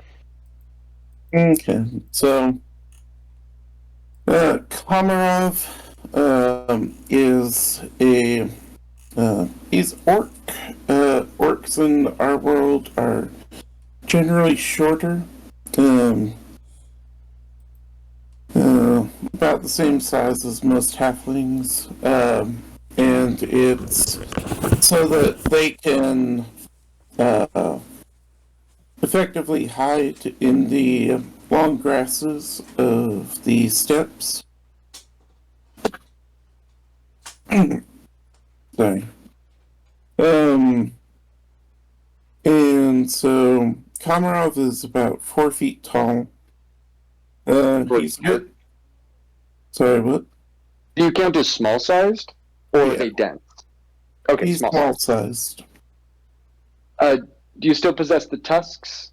That's something I was curious about. Tusks do appear. They're not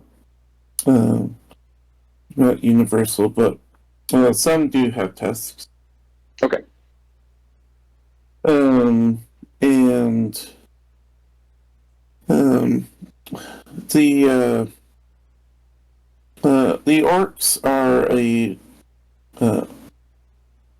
have a bunch of tribes that live across the steppes.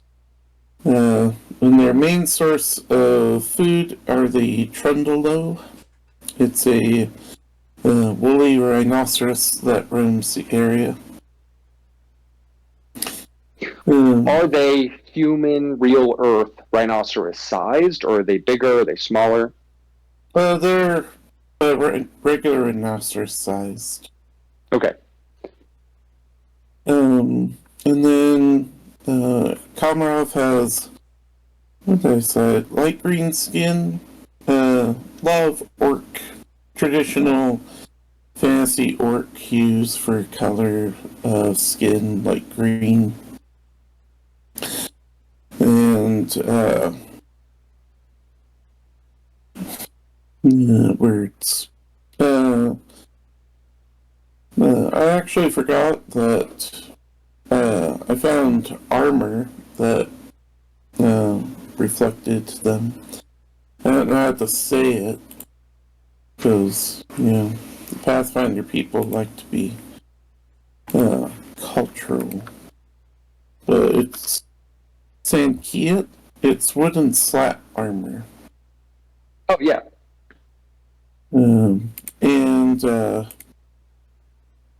So that's the most common armor that their warriors would wear. And it's what Komarov would be wearing. The most notable thing and easy to notice about him are his metallic arms of brass and iron. Courtesy of Minrothan science. Stupid nerds.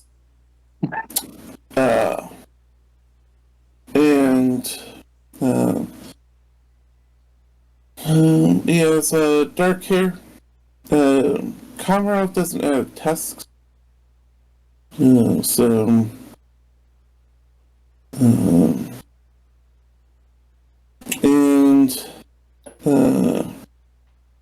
Like many orcs, they have connection to the elements. So he is a kineticist. He has been blessed by earth and water. And so you're he uses a muddy little guy. pretty much. Well, like, yes, but also no, because kineticist allows them to have lots of control over those, so he cleans himself up easily. Okay. And then mechanically, I forgot all the. He has like each of them have a silly amount of damage types I can choose from each time I use them. So yeah, there's a lot of options. There's a ton of options for all of that stuff. But so you mentioned all orcs have a connection to the elements, but you're a kineticist. How does that impact the like social structure of the tribes? Is that religious, or is it practical, or is it it's like are the elements your gods, or do you also worship other gods? it's like it's a mix of both. Like I figure someday I'll come up with the names of the elements that they worship. And it's sort of like a pantheon, I would say. And where but unlike in Pathfinder and how do we decide to say it? Majia? Majia? I put the long O on it. Yeah. In this one, there's only 4 elements: earth, water, air, and fire.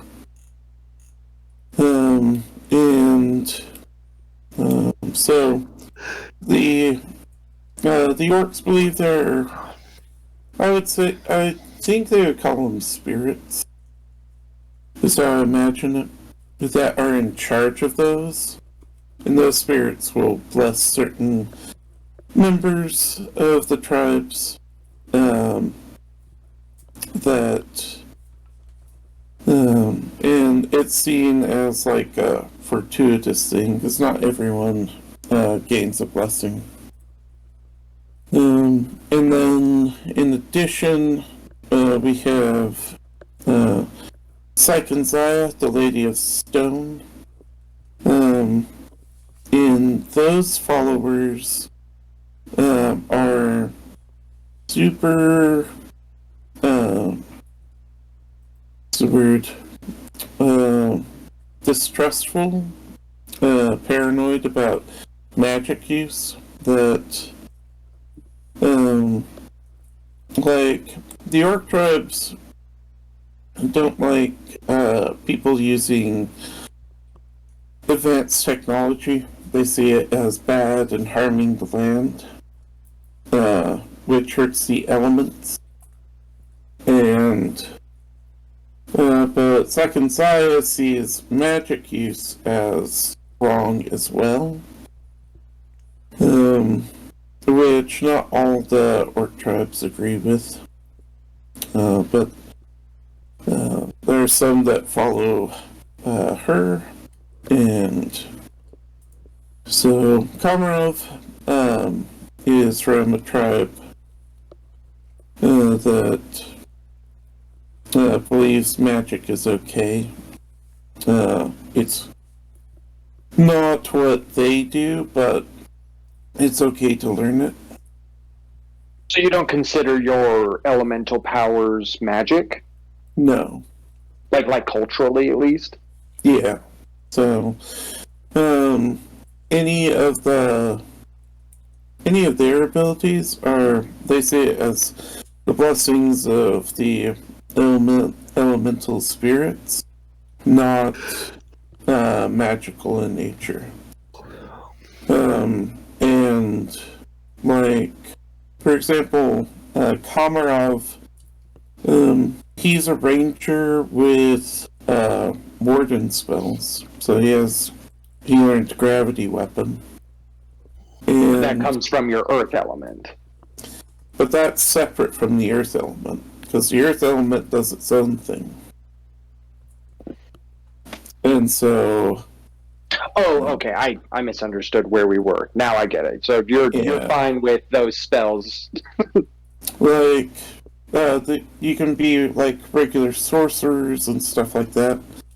But they see it as very different from what kinesis do.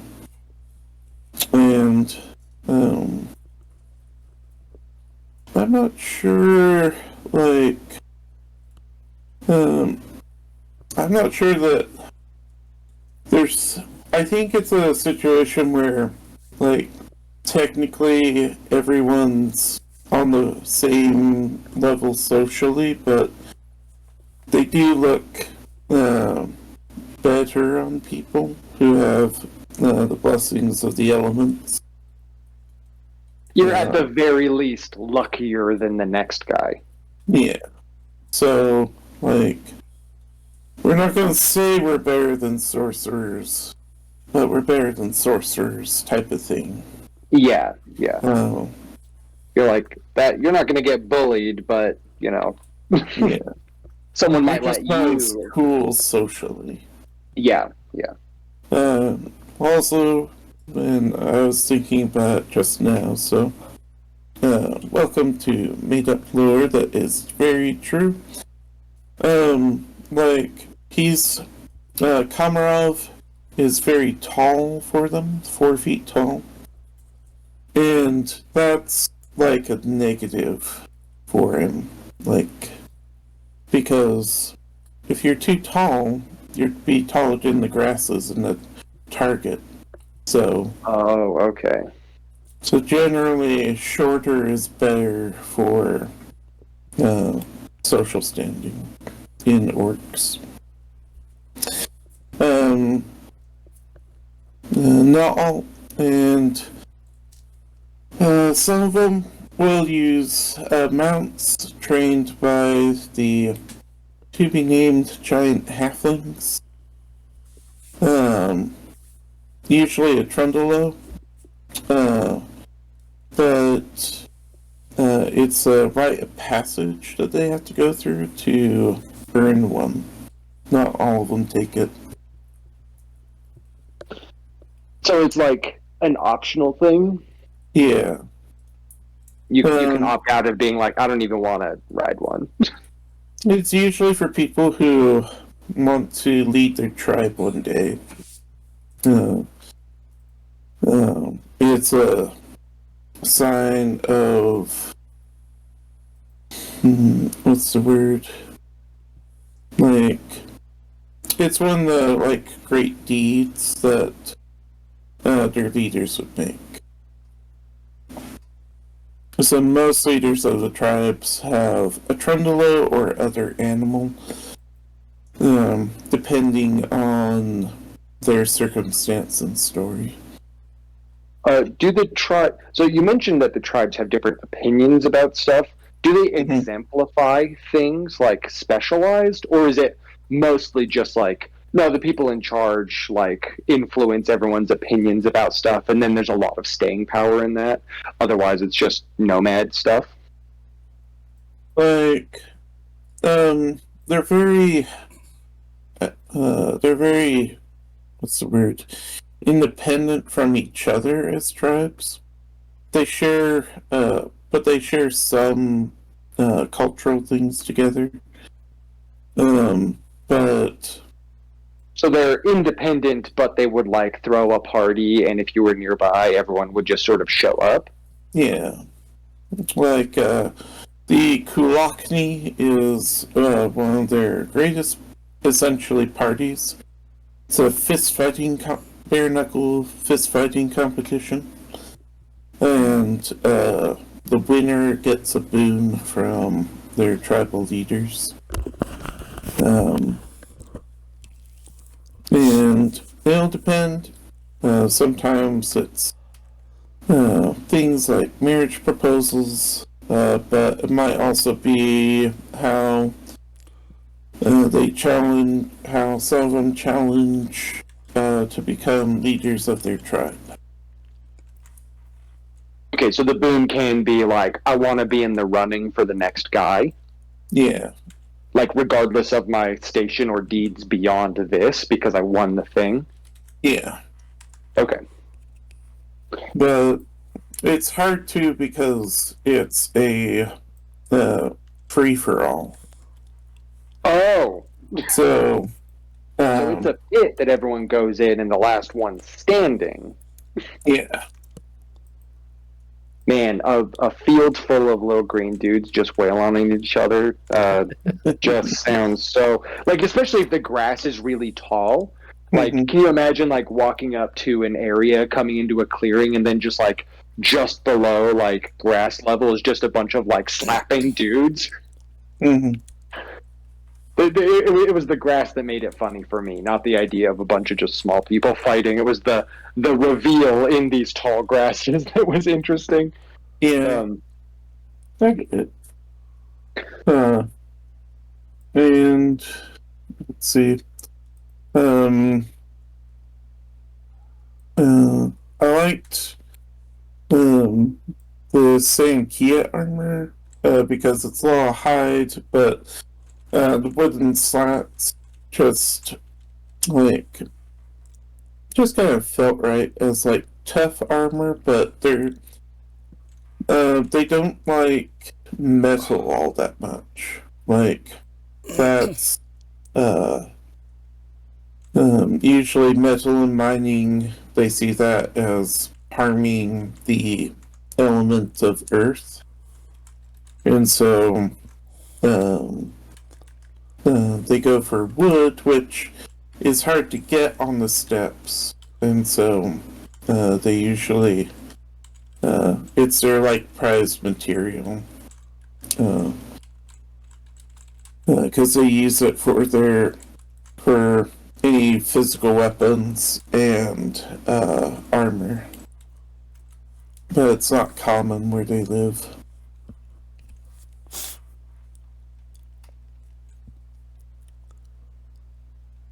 So on the subject of like resources, like what does the trading with the tribes, not with each other, but with other cultures, what does that look like? Is it like if you needed wood and someone was offering wood, like what do you give in return? Like I imagine that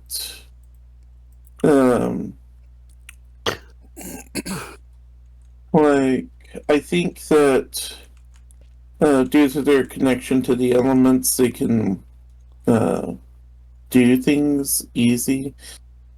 So like an experienced kineticist could go and like take impurities out of the ground for like a farm or something. So they can offer services that way. I think also jewelry, and because it's cool. Like an earth kineticist would be able to really make something detailed and intricate in a lot of those ways. And like I like the idea that they can like the water kinetists can like solidify balls of water so that or solidify water so that you can just carry it with you instead of needing like a water skin or something. So it's not like ice in the way that it will melt. It's just forever ice until you use it. Yeah, I think so.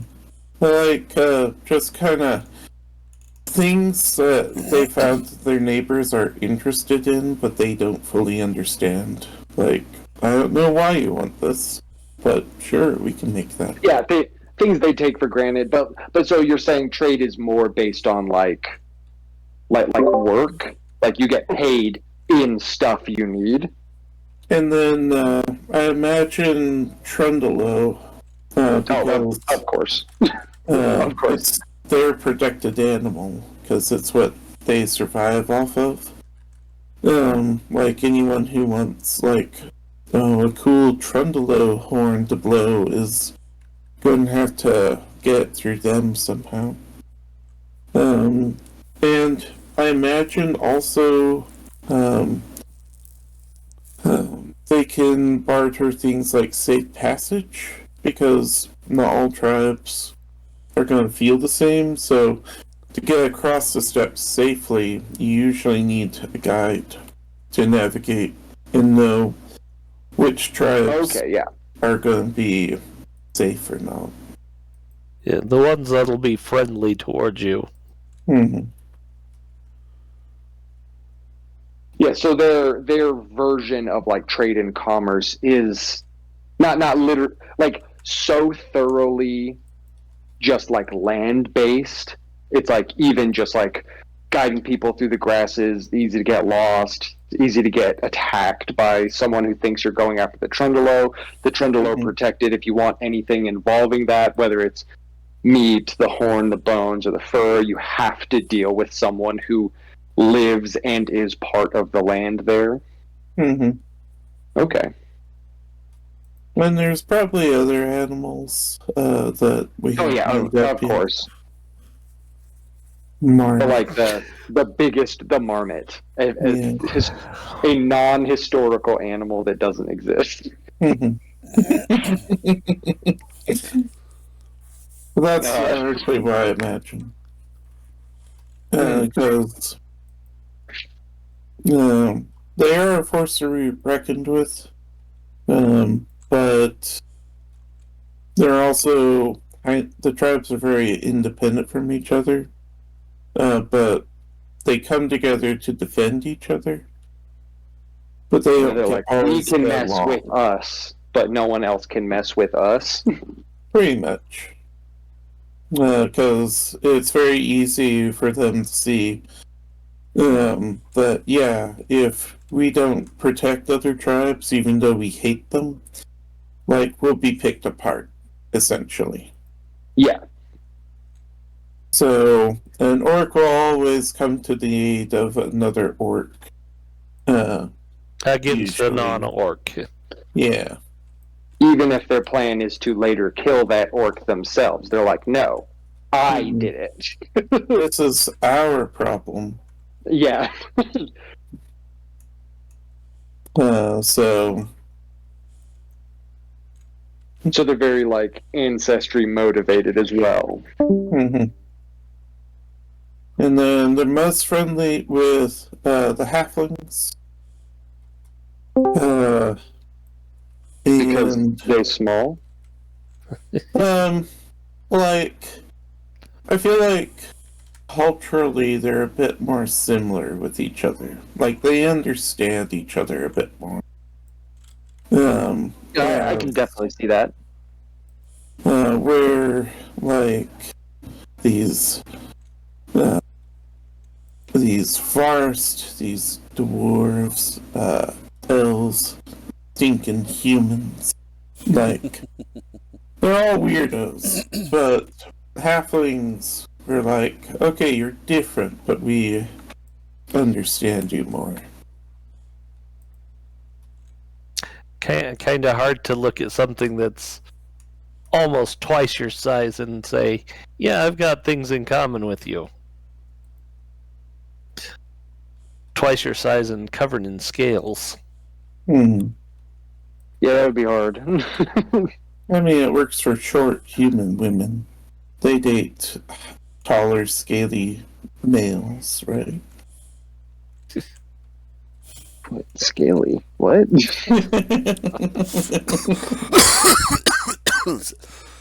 Oh my gosh. Are you alright? I killed Tony. Almost killed me. Oh no. I laughed and coughed at the same time. My body went. Reset. Yeah. Let's not.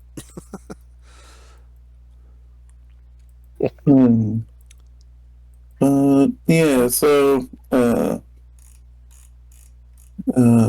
Komarov's arms are a new addition in his life, and he hates them. Essentially, he was.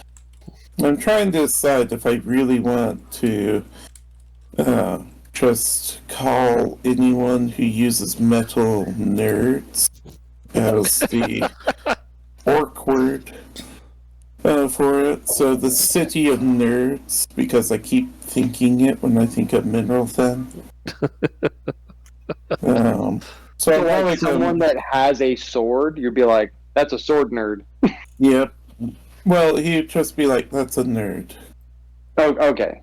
Like, I don't know if it's just our bad eyesight or just hatred of tall people, but that's, I think it's also the main driving conflict for people outside of the steps for them. Is, like, essentially this kind of militant environmentalism. Like, you should live in harmony with the elements or else. Yeah, it's less of a you should. It is more like a. It's more like a we'll make you if you get close enough. Mm-hmm. And metal is just like perverted earth. Like, that's wrong. If you want to use earth, you just and like Komarov would he usually likes to make his earth weapon like look like a mace. He's like, then you should just make earth and use that to fight. And So do the steppe orcs assume that because there's not metal in the grasslands, that metal is literally not of Earth? pretty much. Is that just like sort of their cultural understanding? Is like, we don't find that in the ground, so where did you get it? Pretty much.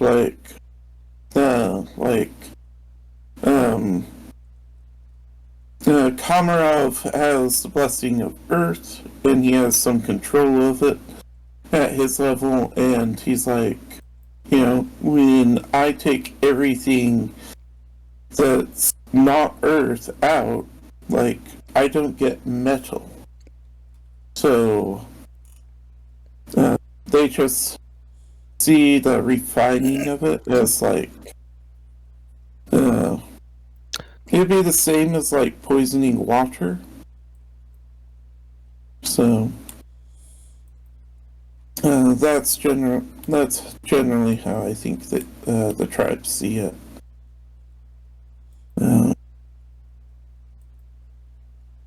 So they see it as ruining good Earth that might otherwise have metal in it anyway? Yeah. Like, why would you do that? You made it worse. Pretty much. And you're only doing it because well, to borrow from a Disney movie, you're not painting with all the colors of the wind. Oh, yeah. Of course, yes. Your ineptitude in not listening to the spirits of the elements is the cause of this. And you just aren't getting it. And so, that is usually, in the case of Komarov, he was fighting against the people of Mithrothan as a city of nerds. And it's kind of that misunderstanding.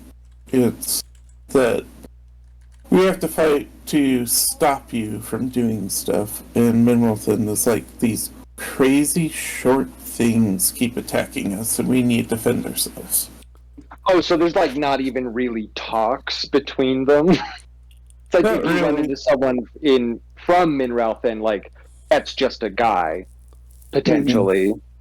Like someone that wants like fur or is like farming or like herding animals, like that's whatever. Mhm. But like then there's like the political aspect, they not only don't have that themselves, you wouldn't be able to hold like peace talks with like every chief, and like you wouldn't have a concept of like going and like having like we're the orcs and you're the city. It would be more like there's just no communication because it's like what the hell are they doing? And they're like they're doing stuff to us. I don't know.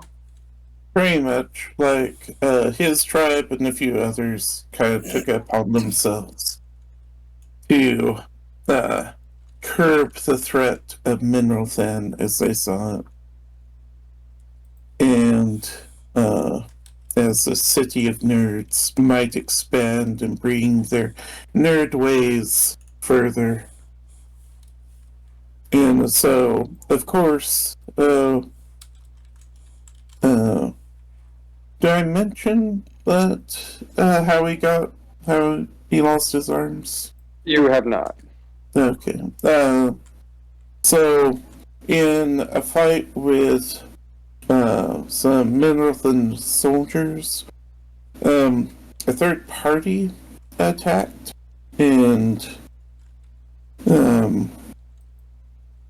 Komarov and the soldiers didn't, and the orcs and the soldiers didn't recognize this third party, but they killed them both mostly. Komarov was able to save himself by using his water blessing to heal himself so he didn't bleed out. But he lost his arms in the process. And he was recovered by a Mineralthan patrol, I assume, that took him to say, and he's been recovering there under the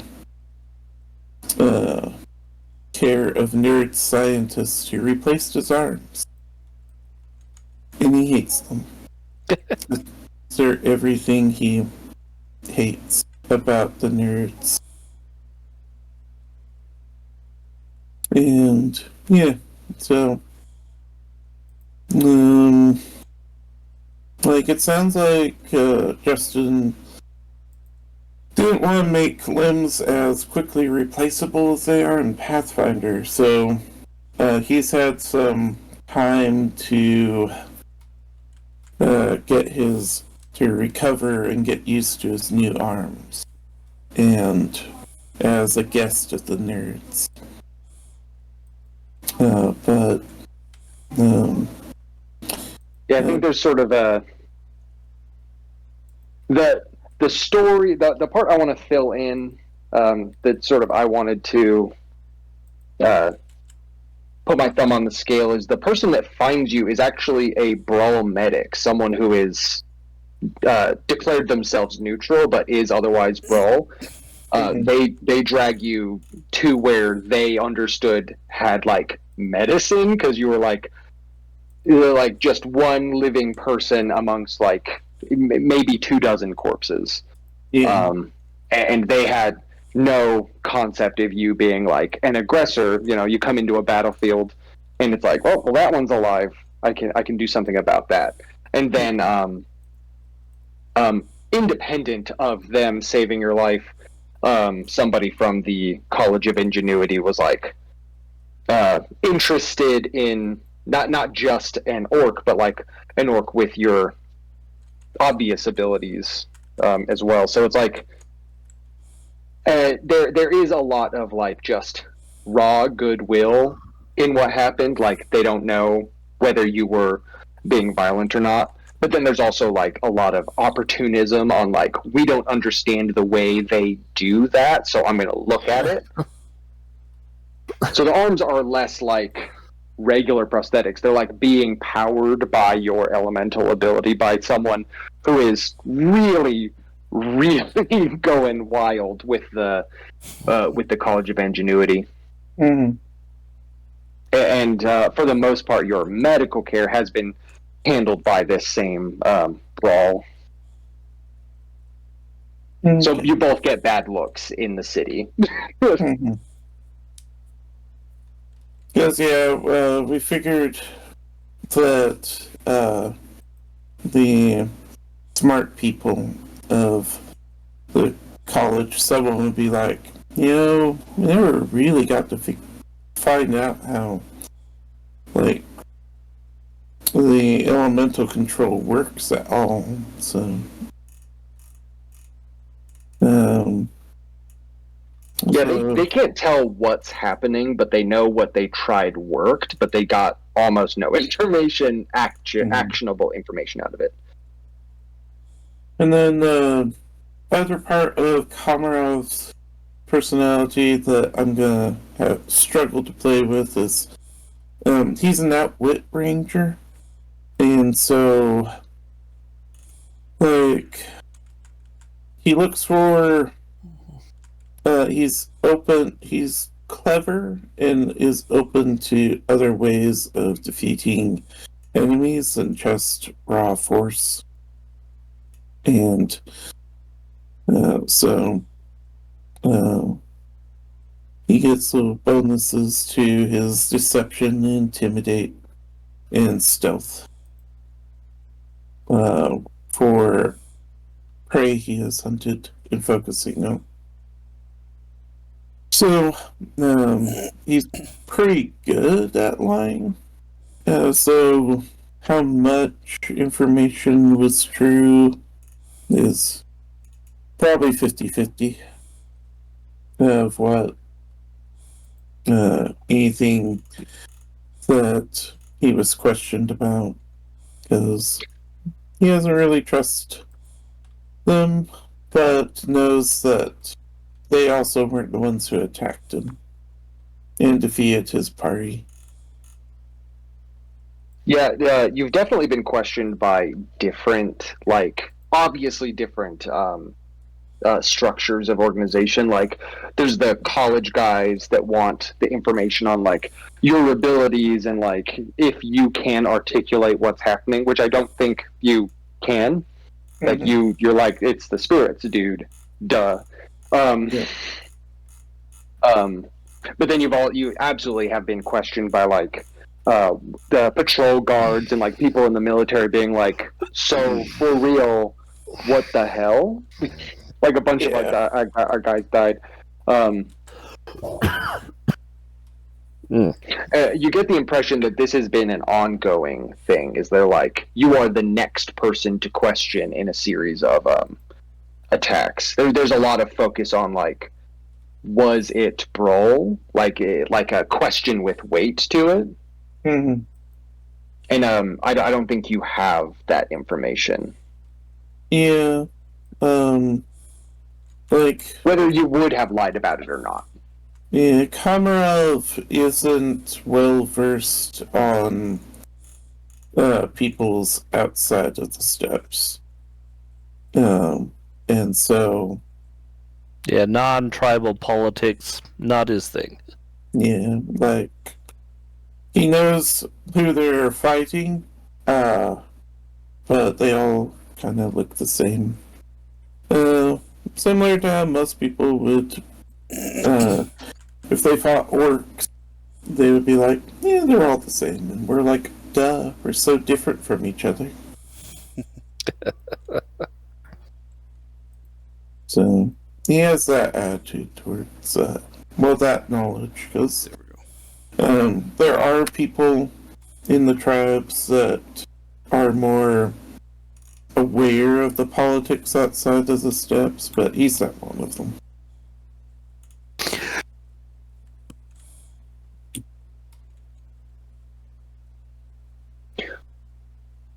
Was there anything else you wanted to add about the orc culture or your character before we move on and talk about the Brawl and the Brawl Empire and start to flesh out a couple other things that might be good to discuss to flesh out everything around?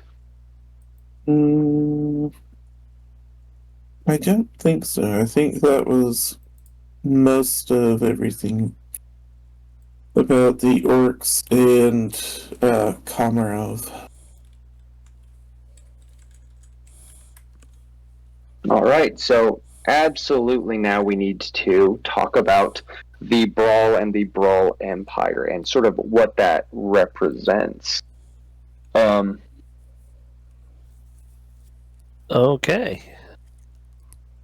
So Brawl themselves are feline, but they're more lion-based than cat-based. They're taller than humans. They do have fur. They very much believe in martial skill. They don't like magic much. But there are those of them that use magic. They're very expansionist. And they are trying to expand west into the continent peninsula, but Mineral Fen is kind of the big thing in their way, because Mineral Fen is like, nah, we like the fact that the cities here are more or less free, even though there's not a lot of countries in that. On that peninsula, they are all fighting. The Brawl tend to be aggressive, loud, quick to take action against any slight, but they also tend to be quick to forgive minor things for a good drink or a contest of strength. They don't love to fight, but they're always ready for one. They're good drinking companions with a love of song and laughter, but they're not dancers. They are rather stocky, so they're a bit bigger, taller, and wider than a human. They claim to have an empire. One might not agree. They just have a lot of land that they claim is theirs because they've spread across the northern part of the continent. Yeah, technically an empire means that you have sway over something that is another civilization, right? Kind of. They like to try and claim the halflings on their southern border, but it's a very gray area. It's more, they know better than to attack them or try and force them to do things because of the orcs. But they consider themselves an empire just because of the amount of land that they consider theirs. Yeah. Their farming is mostly based on livestock, such as cattle.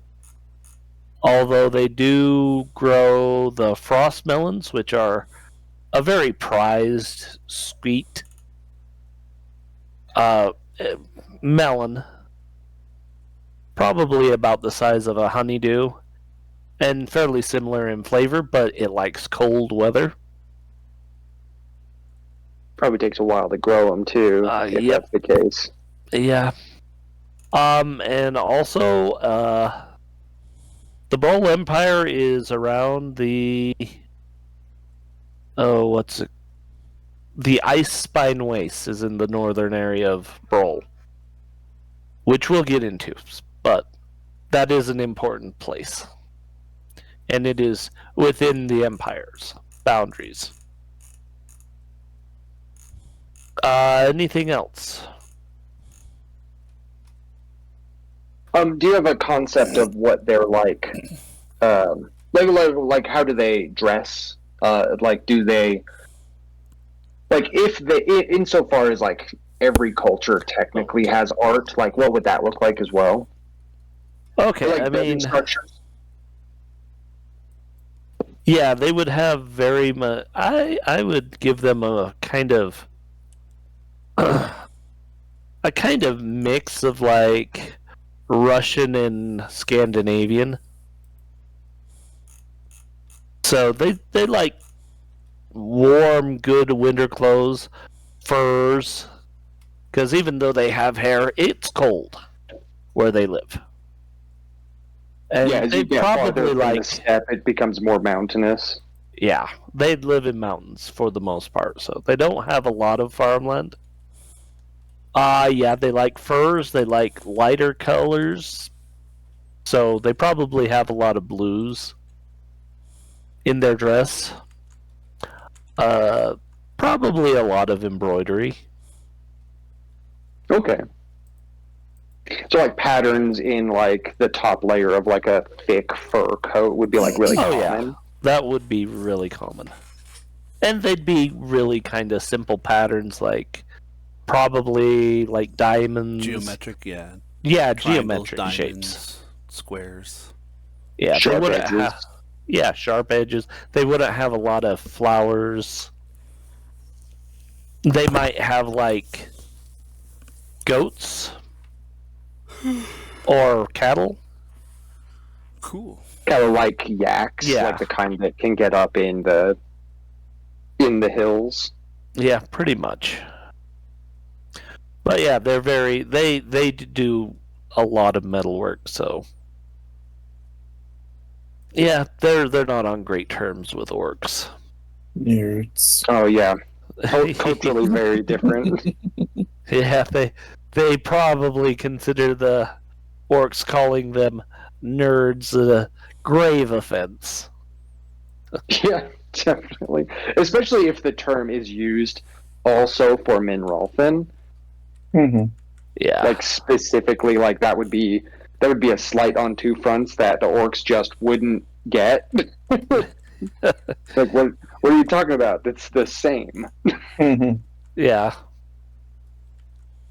The difference is you're here and they are there. They have a lot less fur, you're a lot hairier. Yeah, that is just it.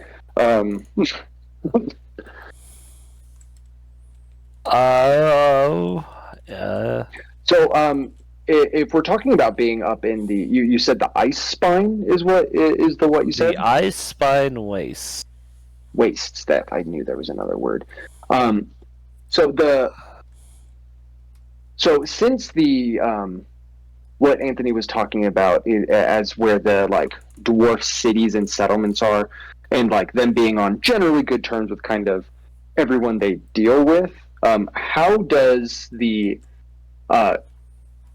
proximity to the labyrinth where the demon queen is, how does that impact the brawl? Like, what does that impact their like religious culture, or not is really? Just because, I mean, it's almost a legend at this point. There's kind of this really well. Well, the dragon keeps it capped really well. As his lair is literally the entrance. I mean, obviously, not the only entrance, but it is definitely the entrance. He guards the entrance. So there would be a not insignificant amount of brawl that think it's just a story. Yeah. Because, I mean, there is a single village at a lake at the base of the ice spine wastes. And because this Draco Lich, actually is so ancient, he uses his magic to just look like one of them when he does go out. But he does trade with them. So they don't even realize he's a Draco Lich at this point. He's an old wise man that their grandmother's grandmother's grandmother knows about. They don't realize he's an undead creature. So the Brome would be not only its own legend, it would have sort of a Baba Yaga-esque pseudo legend that they wouldn't associate together. But those are different things. But yeah, very much. They don't. This strange old hermit guy that shows up to town every few months, he trades and then disappears to who knows where. And he has this ancient knowledge. But yeah, they don't know what he is. Would they have the safe assumption that that's not a natural brawl? They're like, no, that guy's a myth. That guy's something. That does mountain But monster. That's the thing. He's not a myth because he shows up. But Well, yeah, what I mean is the attitude of it would be like, we know that's not just a guy because yeah, of the they way do it know operates. that. Yeah, they know it's not some average bro, but they don't know what he is specifically. Okay. So it's like, yeah, he's his part aura legend. permeates their yeah. Yeah. It's like you get a feeling about a guy and you're like, all right. But I There's mean, too much going on with that. yeah, but he never gets into fights. He never causes trouble. People have tried to start fights with him, and yeah, he's shrugged it off. He's laughed it off. Yeah. And I mean, he calls everyone kids. Yeah, of course. Yeah, he's been a Draco Lich for 10,000 years. What are you if you're anything but a kid to him? Yeah.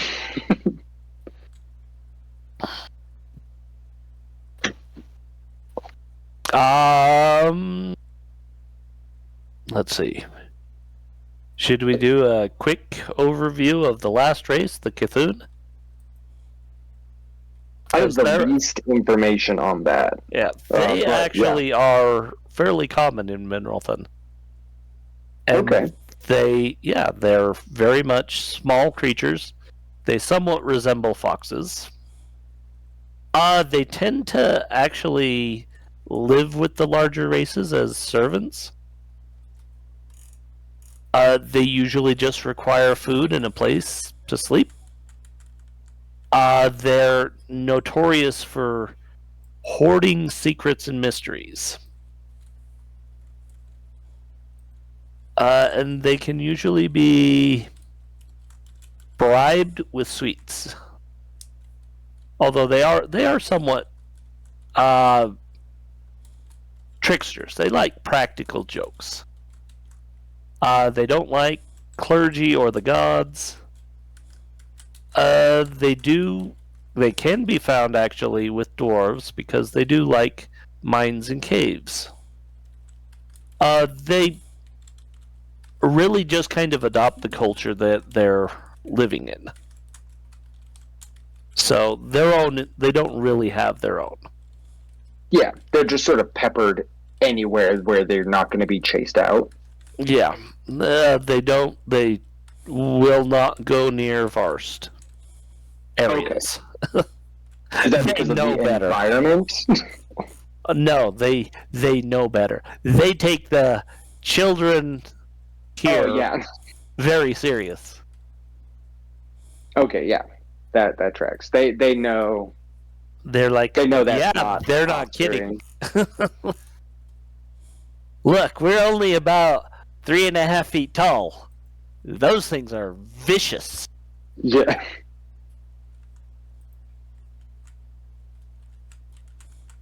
But yeah, they are somewhat fox-like. They have fur and tails, and they generally adapt the clothing and styles of the area they live in.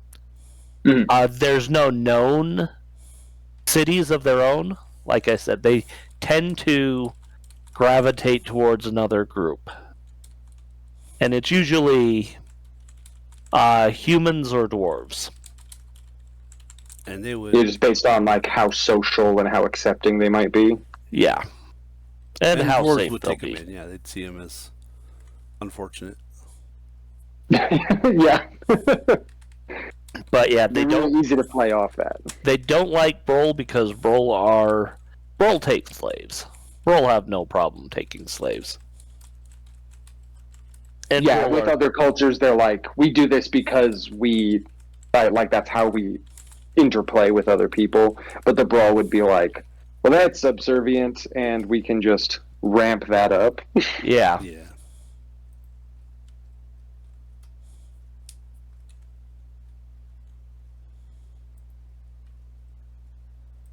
All right. That's a lot. That is a lot. No, absolutely. Good, but that was a lot. So yeah, huge info dump, but it's good to have everyone on the same page, especially especially me. I need that to work with a little bit. One What's up? quick thing, I forgot to mention this with elves. Elves consider red hair to be a kiss by the sun god, and it's usually a good sign among elves. Okay, like an So- auspicious sign. An auspicious sign, but they always consider anyone with red hair to be kissed by the sun god. That's Casey just trying to garner favor from the GM. Oh yeah. No So- one can even see us, and yes, that is actually in there. Gold star. Damn it, you got inspiration already? Yeah. 2 hero points for Casey. Oh no. Oh boy. All right. Anything else we want to go over, or do we want to go forward? I think Is we everyone can go ready? Does everyone forward now. want time? Say that I last. don't think Fred is in the. Fred is not in Red roll 20. 20. Yeah.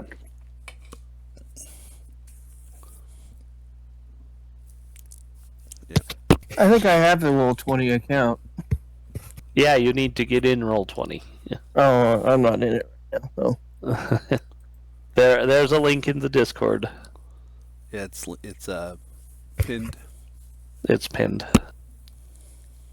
In which lobby? The Majia campaign. Okay. I'm always going to default to saying Maya. Yeah, Mhm. and that's fine. I mean, we'll know what we're talking about. I know.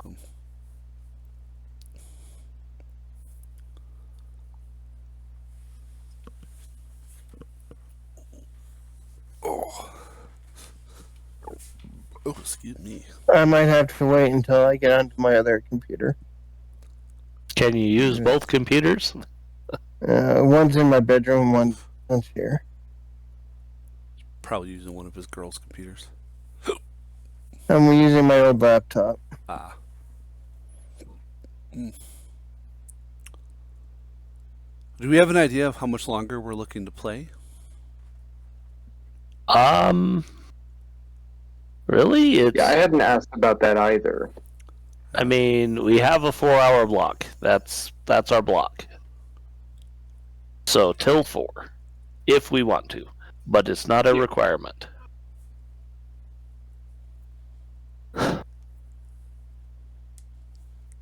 So Yeah, I'm good with 4-hour block. yeah, I hadn't really. know Justin anticipated- talked to me about something, and I kind of am like, yeah, let's get through that today. and that's fine. Yeah, we can get to that point.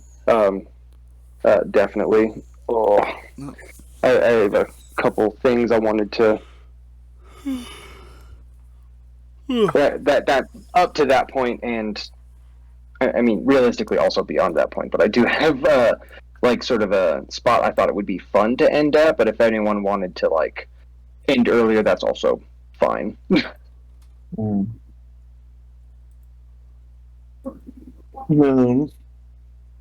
Like, I suppose the only thing is if Fred isn't in Roll20, I don't know that this character would be in there.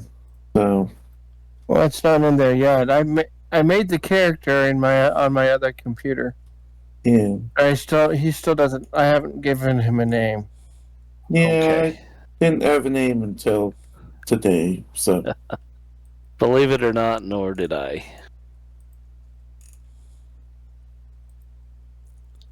And Tony stole my name. Mm. Komarov. Well, it's just like Komarov Tony's the of the only Peter's one. Tide. Is I'm Steven Stonechild. It's a little bit Scottish, a little bit Irish, a little bit Scandinavian. I don't know. Sort of just in there. Well, I see his voice kind of similar to Bronze in Game of Thrones. I can't say the words because he says the F word a lot. And ironically, that's how I have to say his sentence, which has the F word, which I'm not going to do because we're on Twitch, but to get into his accent, his brogue. Oh no. Oh yeah. No, I have phrases that I have to go through in order to recall a voice. But I see as well. Yeah, I see Tiven very deep, very maybe a little bit of Scottish, like an old James Cameron meets a Michael Clark Duncan. I don't know. Mm-hmm.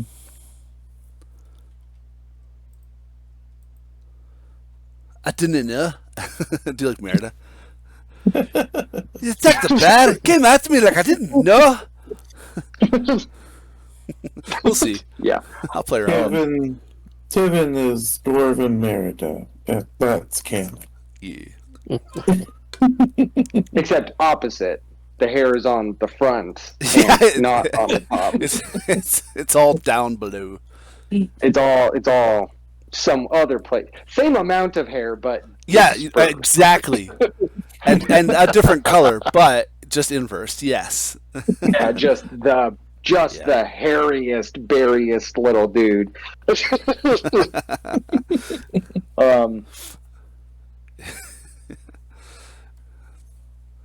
All right. Well, if we want to continue forward, we've established all the backstory and the setting.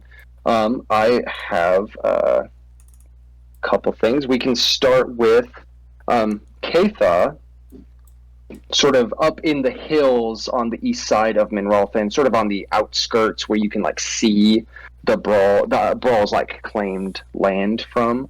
You are up sort of surveying some areas and trying to find like a good location that will support your spiritual beliefs and also like fulfill your sort of the step you're going towards getting to the last vigil and getting your stone wood weapon as well. Well, what do you think that looks like? What do I think what looks like exactly? Like, what are you looking for? Like, what kind of place do you think your temple would be? What am I looking for?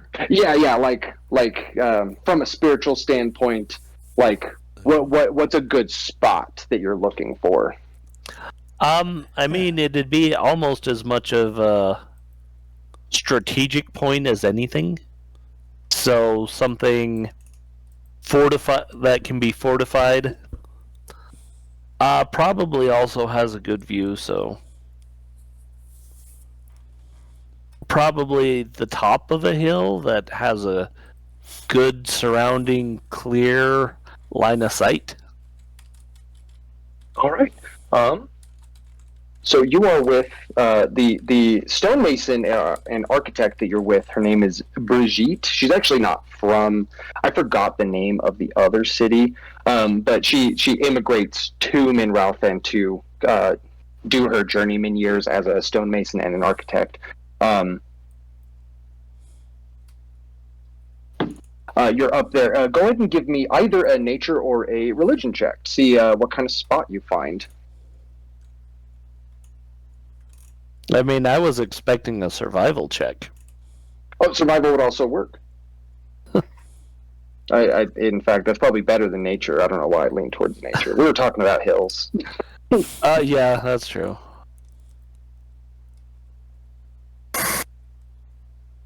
16 is pretty good, especially for level 2 with the numbers as low as they're going to be. I need to get used to that. So you're looking around with, oh, that's a magnet. I don't want to put my phone right there. Yeah, please don't do that. They're not strong, but they are there. Yeah, so you're walking around with Brigitte and this other sort of surveyor, sort of a smaller human, like wienery-looking guy with like a bunch of sheets of paper. And Brigitte is the largest human female you've seen. Like, there are bigger guys, but like this is a woman who looks like she can really throw some stone around, like broad shoulders, wide gut, sort of like a loud woman. Am I completely sure that's a human woman? I'm not sure how well Katha can recognize like other like that's up to you. But like she does. It would literally have to be, how big is her chest? It, in the human sense, human in female the human sense. sense, it is. It fits. It fits the size of her. Okay. She's Huge got. tracts of land. Yeah. She's heavy everywhere. Okay, then yes, I recognize her as female. Yeah, she's wearing like this apron. She's got her tools with her, even though she is also carrying like a pack. You've been out here for hours, you know. You're looking at this hill, and she's sort of like talking to the surveyor, pointing out these things. And you look you look up sort of toward the northeast of the choke point, where Minrothin sort of starts to bleed into the Brawl territory.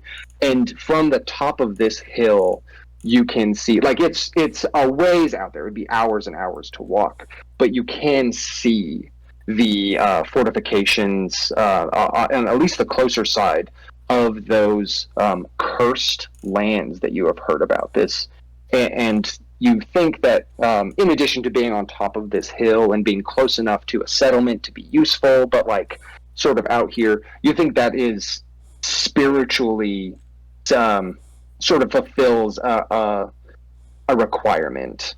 Is that like you're now like this hill is between this place where the dead rise and this awful battle happened years ago, and like this settlement where they're ready for stuff, but probably they still don't want the dead rising and coming at them in some. While you're not aware of that happening on a regular basis, like it feels right that it's on this specific hill. And I think the attitude is like you turn to people that are discussing things from a logistic side, and you're like, no, it's got to be here. And we'll do what we need to make it be here, is sort of what you get with the survival check. Okay.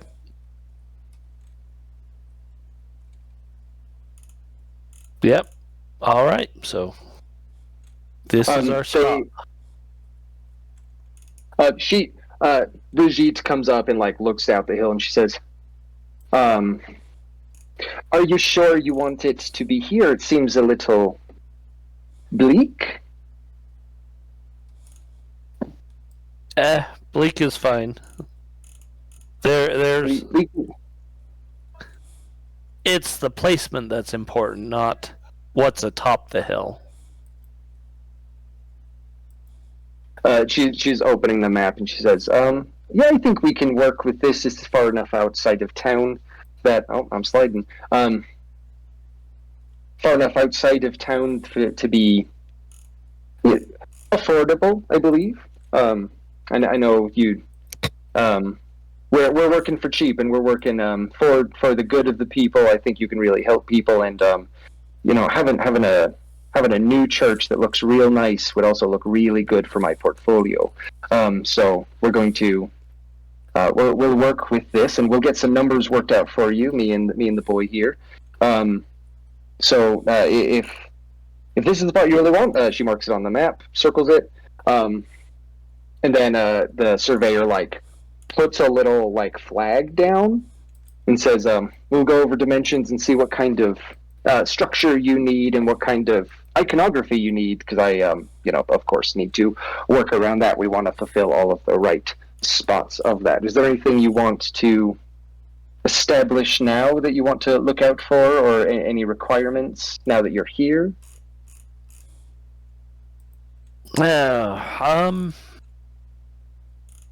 We need to make sure that it is accessible as well as defensible, even though those kind of contradict each other. Yeah, she's looking around and she says, "Oh, well, we can put sort of a definitely a rut's going to be worked up just getting materials up the hill, so that will help them the town side of things. It'll be a natural sort of progression into a road, but we can put some cobbles down with the excess materials as well, and we'll just not do that on the other side where it's the bleakness is sort of facing." So she makes a note on, be like, make sure it's accessible to like she writes stairs ? Like looking at the hill, like we could work with that. And she sort of gets all of her stuff ready and says, "All right, well, we've got our spot. We've got some negotiations to do with Fort Linnea.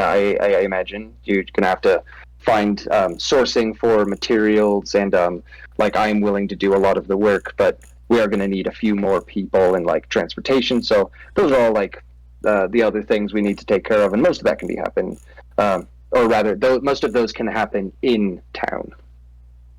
Yes.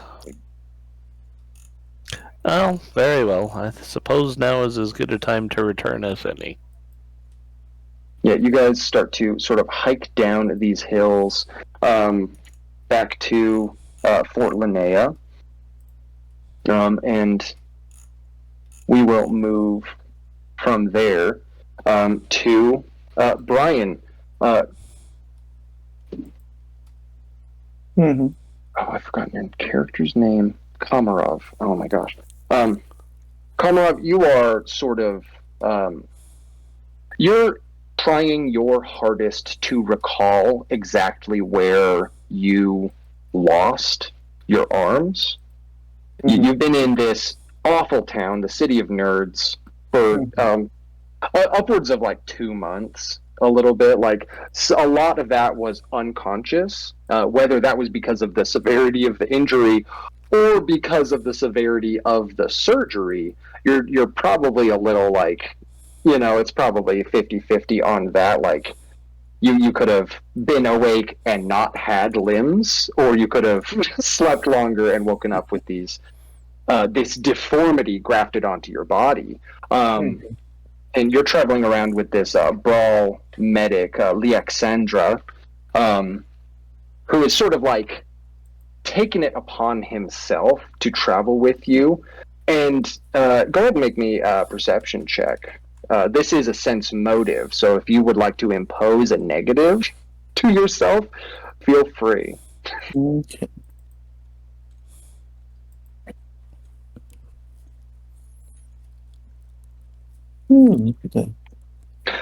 You do get the impression that Leaxandra's like motive is like at least partially to keep you out of trouble. Like he has taken it upon himself to be like your chaperone, so that he can smooth over any like craziness that any outrage that comes from you. And so far he's been like a really diligent guy. He helps you with like managing pain and answers questions and is willing to like translate customs pretty easily. Okay. Listen. Okay. God. I'll write that down. Yeah, I kind of want to write stuff down too. Do it. Yeah, can you write out that architect's name for me somewhere? Yes. Brigitte. Oh no. Oh, you know what? I have this thing. I forgot to make it visible to you guys. This is for...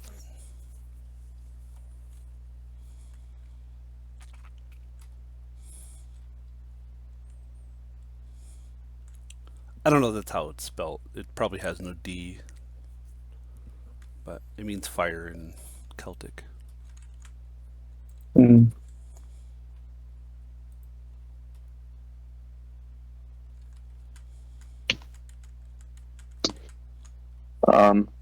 Okay, you should be able to... Oh, I'm gonna correct that.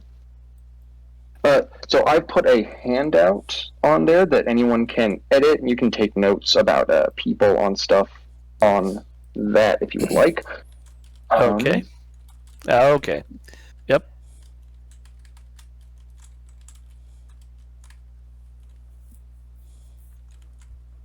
Yeah, and then I have a few more, so if you want to categorize things, so people can add stuff to that.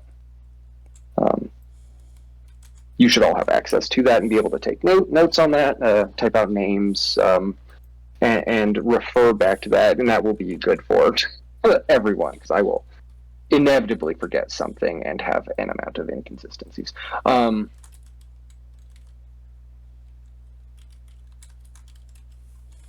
Where were we with Komarov? Let's see. I found out that Alexandra is essentially my handler to smooth things over with all these nerds. Yes, that's what it is. So you are sort of off on the east side, also on the outskirts, sort of walking down some roads, on the roads to the Brol area, because you said that you were the aggressor in attacking a Minthalrin patrol. Mm-hmm. And then in the midst of that, you were attacked by a third thing that killed everyone else. Yeah. Yeah, so go ahead and give me either survival or nature to try and sort of like get your bearings, to be in the right spot. Sure.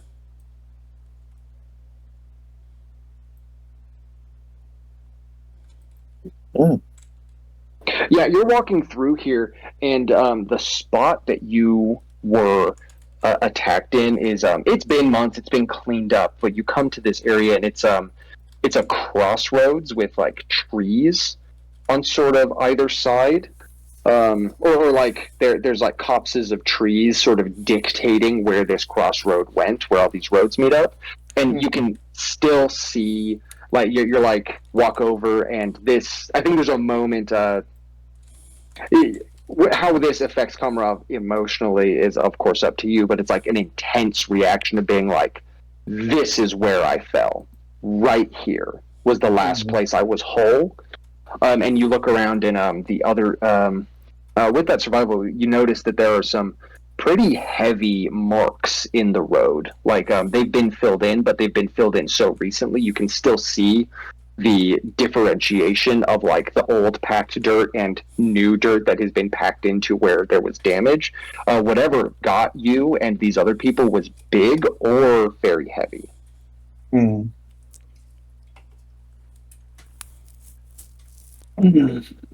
Sit down.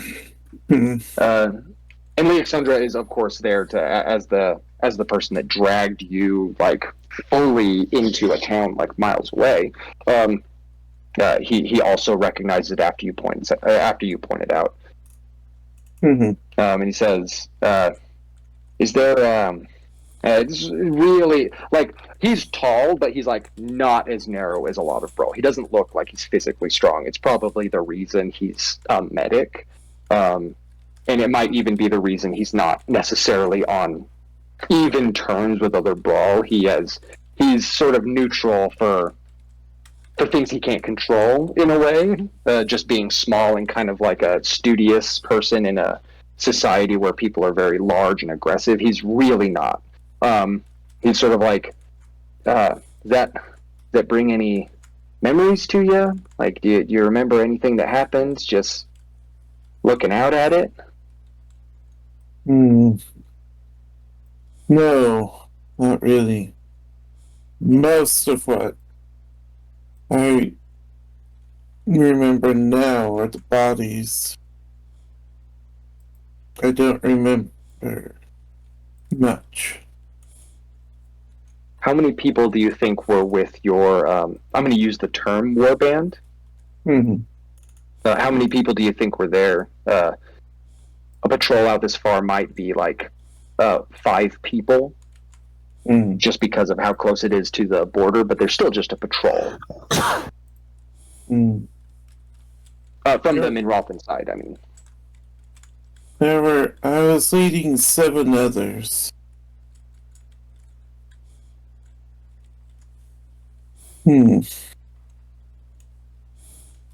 Have you been coming with your side of it with anyone?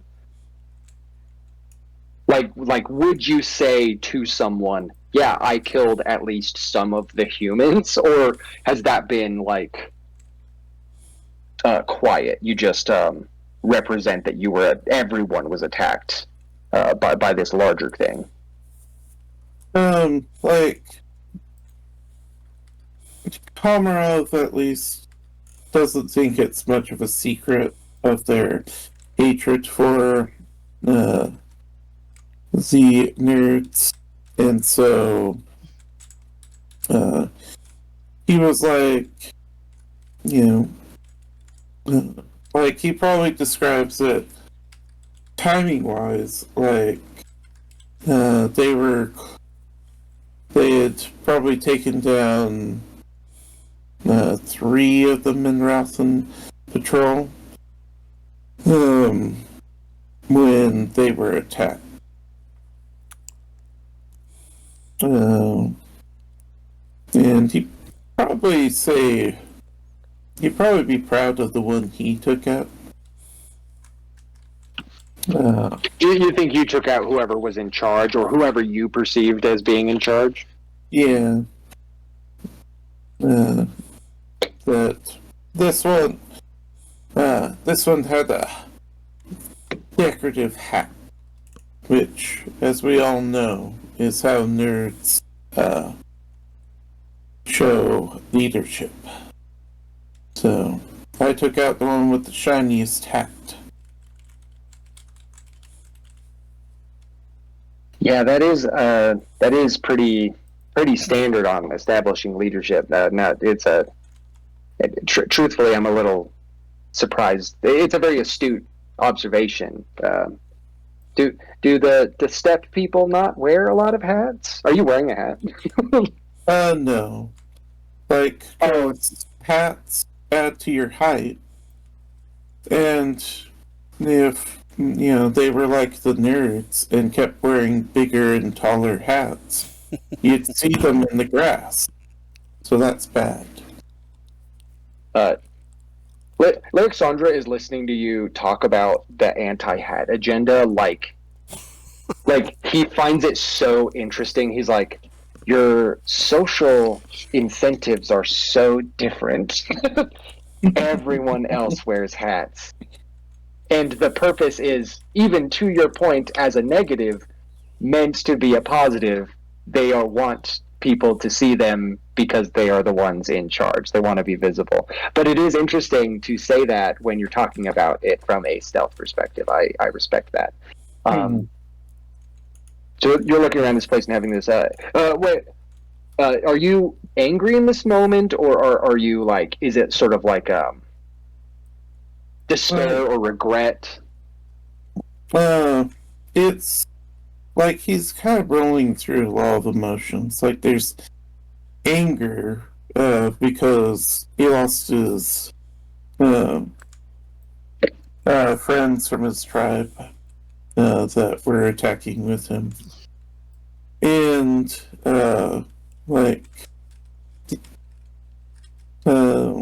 he's kind of looking for any sign of them, because not too sure. I don't know, did Alexandra or anyone tell him what happened to the bodies? Yeah, you talk to him and he says, well, I think the people of the sort of closest fort, they sort of, humans at least, defaults to burying people. I'm not sure they have a marker they believe in. So some people bury, some people burn the corpses. What would you have wanted them to do with the corpses? I'm not positive where they went, but I'm sure we could find out if you. We could go back into the closest town and ask if you wanted. If they're in Earth, it's fine. I don't know what nerds do with their dead, and there's no sign of them here, so I didn't know. They have either become Earth or been interred into the Earth. I think that is a guarantee. They have not been thrown into the ocean, I don't think. And while it is common for nerds to also try and preserve their corpses, I don't think they would have taken those steps for your companions, your band that you had here. Mm. That's fair. Well, maybe they're not hopeless if they put their dead in the earth. Either way. So you are standing here talking to Alexandra, sort of having this, going through all of these emotions and sort of trying to suss out what's happening, or what happened, rather. We will move to Tivin. Tivin, you have been in communication with Daniel Danger, the council member that is the only one who served in the military during the worst of the actual Brawl attacks in the last sort of cycle of violence, and he has sort of set you to either learn or give your opinion on the way they handle patrolling the perimeter. And you are with a man named Falk Strongarm. It's Falk? strong arm, but with a Falk, Falk. Oh, Falk. Literally, Okay. the sounds like the Polish version of strong. Strong. Yeah, no, it's strong arm just with a K instead of a G. And he's sort of like this tall human man. This Falk is a sort of mid-level in the leadership of the army for his garrison. He's in charge of people, but there are plenty of people above him. But he is also like the epitome of what you think of as like a dashing swordsman. He's got like this long braided black hair and like the square jaw. It's like it's like if Gaston was a nice guy. Cool. Like the breastplate and the great sword, and currently it is just you and two other so 4 people total going on this patrol, sort of on the outside of this area. And he is like answering questions about how they handle things, what they're looking for. He's like, we have a checklist. We are looking for these signs. We are listening for things. We are encouraged to talk to the citizenry. We really try to be quite thorough. But if you have any observations or input, we, of course, are willing to listen. Wonderful, of course. First suggestion, and then he takes like 10 minutes and he kind of just goes over the strapping and the retrofitting their armament and be like, this needs to be a little bit shorter. This needs to be a little bit longer. You should probably fortify this area a little bit. Just kind of generalize the fortification of their natural armor. Like, well, now that I've seen to the patrol, I guess we can. So you critique the patrol before the action of patrolling. Yeah. He nods, and like the other 2 guys look like a little sullen, like they're like, I don't think it looks that bad. No, it looks fine, but it doesn't matter how it looks. It only matters how it functions. But tell me a little bit about the city. Waterways, ingresses, egresses. Like, what exactly, as part of your patrol, are you required to monitor? Yeah, so Falk goes on, and you leave the Fort Linnea on the east side of all this stuff. Like, it is a walled fort. There is a river that runs not quite through. It comes actually a little in front of, but it's very much within reach. And they don't often have problems this close. Like, there's a bridge that goes over it. It's a natural sort of barrier between things. And the waterways otherwise are just pulling the irrigation through. There's not a lot of like natural waterways. And he says, for the most part, we follow the road, but when we circle back around, we come along a path that runs up the river, actually, because that would be a source of like coming in quieter than normal. The trees are in the way, and we wouldn't want any fishermen to have gone missing or like been taken by its savage brawl patrols, while they are sort of trying to contribute to the fort, of course. Oh, very valid. They're like, do you have warfare lore? I do not. What kind of skill do you think you would use to try and like find flaws in their patrol?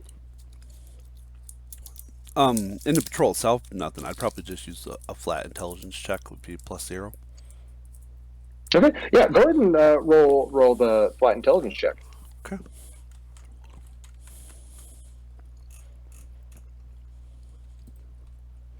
Sorry, I got to get there. Okay, it's all good. Think this will work. It did indeed work. Yeah, well. So for a flat check, that's fine.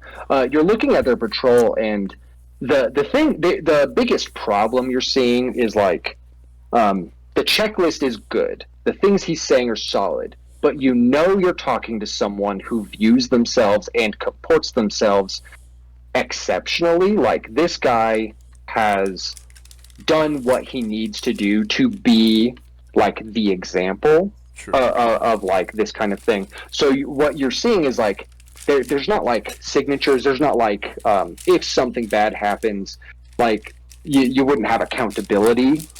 No, he's just taking the. So you're saying like, so specifically the terrain on the north side, there's sort of a blind spot. Okay. Like because of the trees and because of the hills, they don't go up there because it would be there is a risk in that, but that is also a source of like anyone more confident in coming through the trees or surviving in the hills for a couple of days can come down and hit the road fast. The way, if you can think of a way like around that, they will listen, but as of this far, like they are you pointed out and he's like, yeah, that the risk for shoring up that is high because we would either need to clear the ridge, or we would need to risk people like even just getting up.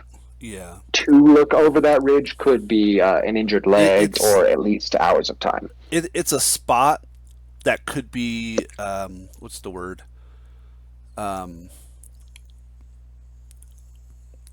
Like a weakness, but it could be exploited, but it's equal parts annoying for both sides to exploit it, so it's often probably misconstrued or ignored. You know what I mean? Is that what you're saying?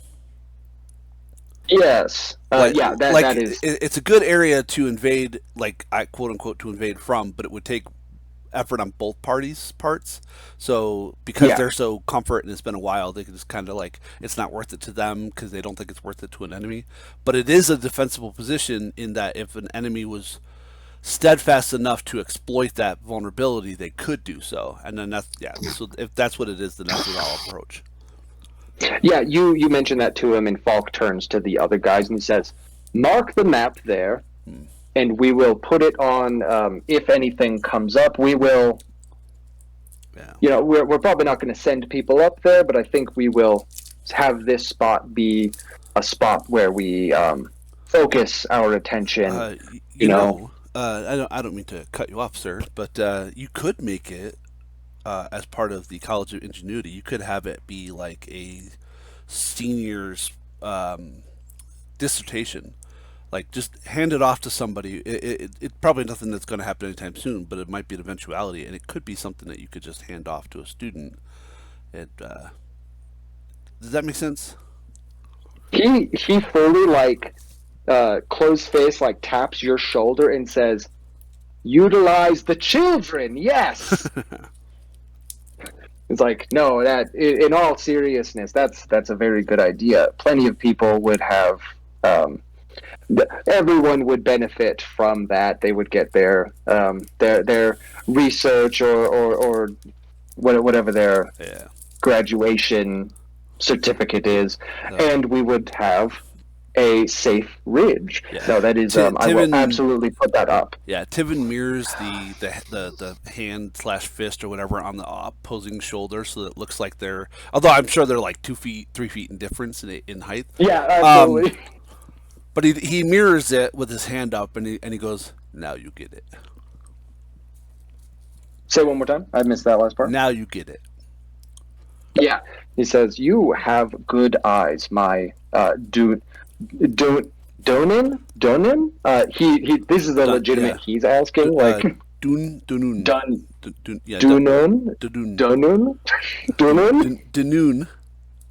Okay.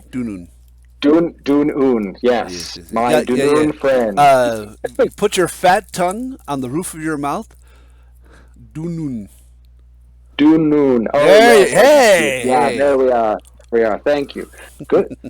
You are good at this. You're an intelligent man, dwarf. I'm sorry.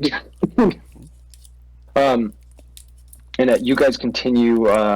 Sort of like it sort of like goes deep past the fort's walls and then circles back around. You're like really just hitting the river and the main roads to see if there's anyone that needs seeing if there's anything untoward, listening for calls for help, stuff like that. You are circling back around, and this time you are coming up sort of along the river until you hit the crossroad and come up. And I'm sure Tibbin's like fostering goodwill. He's also like offering old ladies, like walking across the crosswalks, and he's also like giving water to animals that are in the streets, and like he's just doing, what's it called? Like community camaraderie stuff. Yeah. You're like shaking people's hands, introducing yourselves to them. Is there anything I can lift? Doing small things. Yeah. You know what I'm doing. Yeah. Yeah. I'll go and make a perception check. Absolutely.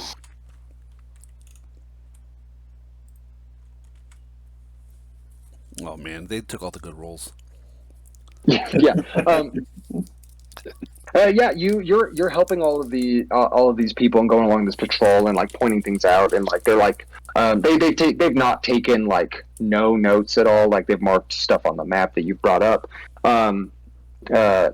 I think you get kind of stuck on like they didn't write down the things I said about their uniforms. They didn't write that down. You're like a little stuck on it. You're like, why wouldn't they want to be more efficient? It could be better. And you are finishing coming up through this patrol. Fred, are you in? You good?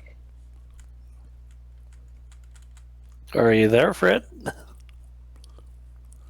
Fred, my guy, are you alive? You're muted.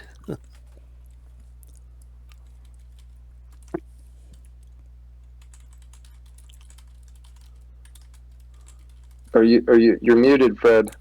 If you can hear us. I don't know if he's there. Maybe give us a sign if you can hear us. Maybe if we say his name correctly. Frederick.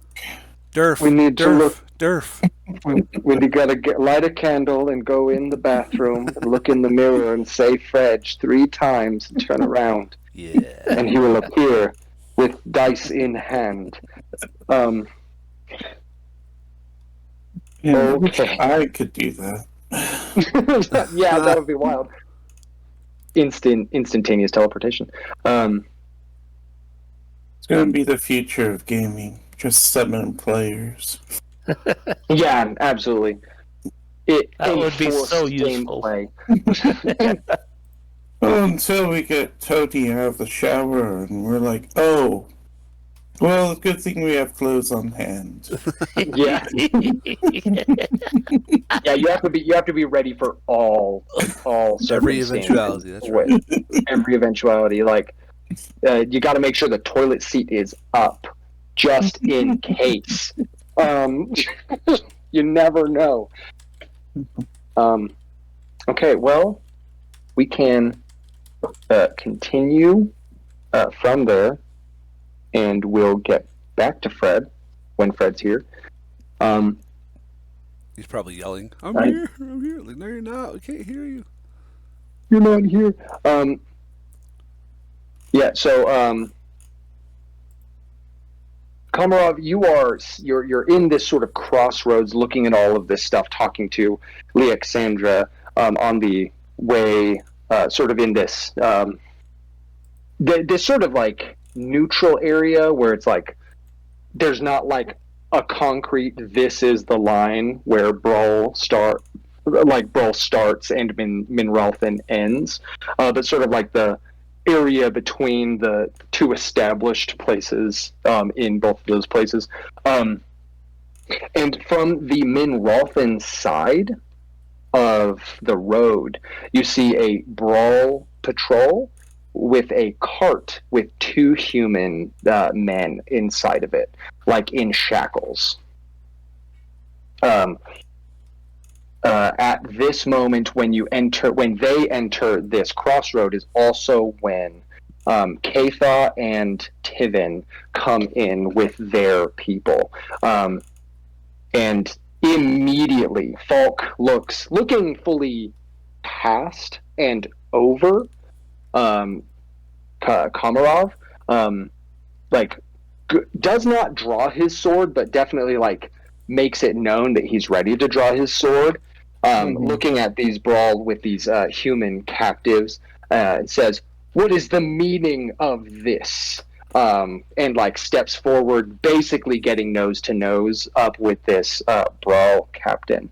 And the Brawl captain responds with like, we are clearing the road the way you fail to do. These people are criminals. They come into our lands and they flee back into yours. They are our prisoners, crimes committed on our lands, and they are like nose to nose. The Brawl is like Falk is not a small man. The Brawl is standing like half a head taller than him, looking down. They've done that like bro thing where they square up like really close. Their chests are touching. And you kind of get the sense that these two know each other's names, but maybe haven't interacted before. Like they know they are the opposing patrol captain for this area. Okay. How does everyone react to this? It's not combat, but it is open hostility. So, Tivin has a couple features that effectively allow him to mitigate harm, damage, whatever, but it requires that he be adjacent to an ally, and he is, of course, going to stand adjacent to Falk because that is his quote unquote not boss, but you know what I mean. Yeah, you're following him. Yeah. Today. Like he's liaison. Commander's the word I meant to say. Like he's my commanding officer, even though technically I'm not in the Minralthen army or anything like that. But he is the member of the stand. He's the member with the highest rank in standing currently in my my whatever. So I will approach him with my. So I was probably nonchalantly carrying my shield on my back. Mm-hmm. But with the sound, I think you said that I perceive because Fred's not here. You said that I maybe perceived the cart on its way, and I probably would have been actively the idea would be that my quote unquote exploration action would have stopped being like whatever surveying would have been to raising my shield. Okay, yeah. So you have your shield like buckled. Yeah. So it's basically a wall. Yeah. You've got it shouldered and like on now. You walk up to Falk. Do you say anything?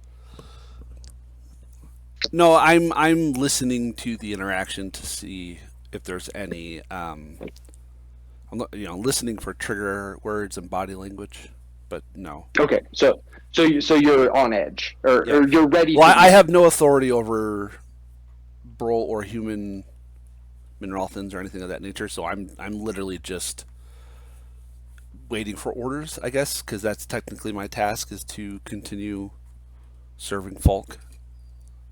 Yeah. Yeah, and I don't want. I know we're not in combat, but I don't want to take any actions that would be considered combat actions. Does that make sense? Yeah. That's all.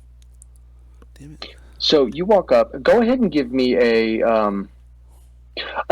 if you've got a charisma skill to sort of like make it known that you're just this is not an aggressive action. Yeah, you would like to convey that. Yeah, go and roll diplomacy. This is mostly body language. It's not going to be like the hardest thing. No worries. This is tense. Yeah, you walk up and this guy like definitely makes eyes at you, but doesn't say anything. Like you're not holding a sword. Your shield is up, and like they're like, okay, what's up? Komarov, what are you doing? Sort of like you're just kind of off to the side watching this happen. I probably grabbed Alexandra because I don't know how well they know how to hide. And there's an overwhelming lack of tall grass in the nearby area. That is true as well. You try to hide in the tall grass, and Alexandra is just a distraction. She is the tall grass. The tall grass, yes. We probably would have broke for like the trees as soon as like new travelers are coming because I don't know their intention. Yeah, and so you Alexandra is tall, and trees are tall, so those are grass for tall people. Oh, so you push Alexandra behind a tree, and then you like sort of hide in the brush. Yeah, and go make me a stealth check real quick then. And then kind of going, just kind of whispering when I can, like, Alexandra, where are these nerds? Because I see metal. You said, who are these nerds? Yeah, because I see metal. Like, I recognize the dressing of Mineral Thin, but I would point towards the other group. You get into the brush, you push Alexandra behind a tree, and ask this question, and he sort of peeks around the corner, and he says, like, it looks like a brawl patrol. All right. Sorry, that was really funny to say, and it distracted me. But he gives you the rundown of like what their purpose is, and it's like it looks like they chased some kind of fugitive over the over whatever their perceived border is to get people. It sounds like they were slighted, or these people did something and they chased them through and are now heading back. And this the human man, he points. He's like, the one with the long black hair off of his head, that's a human man. That's a human nerd. That one is questioning his authority in this area to bring people back. Someone's crossed the line, and I'm not actually sure which one is on the. I'm not sure which side of the line we're on now, so I don't know how to react right now. He's kind of starting to hyperventilate a little bit. And it'll be like, calm, we wait. Yeah, so you guys wait to see what's happening. Katha, you and Brigitte and this other surveyor come down sort of like a trail from the top, from the hill, and come into this crossroads where you can head back to town going west. And you see this scene unfolding where these two patrols have met, and the largest and obviously the commanders are like nose to nose arguing, and they're like everyone's hands are on their weapons. There's a lot of tension, and at this point the two guys that are shackled in the back of this cart are shaking the bars, trying to egg everyone on. So I will look at Brigitte and did we ever give the other guy a name? He does not have a name. Would you like to give him a name? Who's this wiener guy? This wiener guy. Yeah, okay. Who's this wiener We'll guy? just call him Garthos. Garthos. Garthos, comma, surveyor, comma, wiener. Okay. I mean, yeah. Yeah. Look, Okay. it's a family name, okay? He can't control that. it's pronounced Yeah, go- Weiner. Everyone That's not says better. Stop. Everyone says Garthos Wiener. It is Weiner. It's not even a strange name. We are only from the West. The language is the same. So looks everyone disdainfully. He's like this skinny little, like weak, brainy guy, and he's like always up in everyone's face as soon as anyone makes fun of his name. Yeah, no, Keitha is kind of like motions them to stay back. Obviously, her weapon does not have a sheath. She just kind of holding it over her shoulder in one hand. Mhm. And she's going to walk up to these two guys. She's going to kind of look at the guys in the cage, shake her head, and look at these two and be like, so what is the actual problem here? And this is the fun part because she is actually looking down on everybody. Oh, you like straighten out a little bit so that you're like looking down on everyone like from higher up. Again, she's like 6'8", just Yeah. normal. Bro don't get that high. Usually. No, yeah. Like these guys are pretty big, but they're like normal big. So you approach asking what the problem is, and they both sort of like stand to shoulders and then like sort of start to step towards you. Absolutely both of them are like, and who are you to ask what's going on here? This is official patrol business. And the other guy is like, you're a lizard man. Lizard, you're not part of this. Who are you think you are? Who are you think you are? Is it French all of a sudden? Who are you Yeah, think no, you are? they're gonna sway in and out because I'm bad at accents. Everyone speaks sort of a Creole a little bit, just for the sake of the area. Who are you think you are?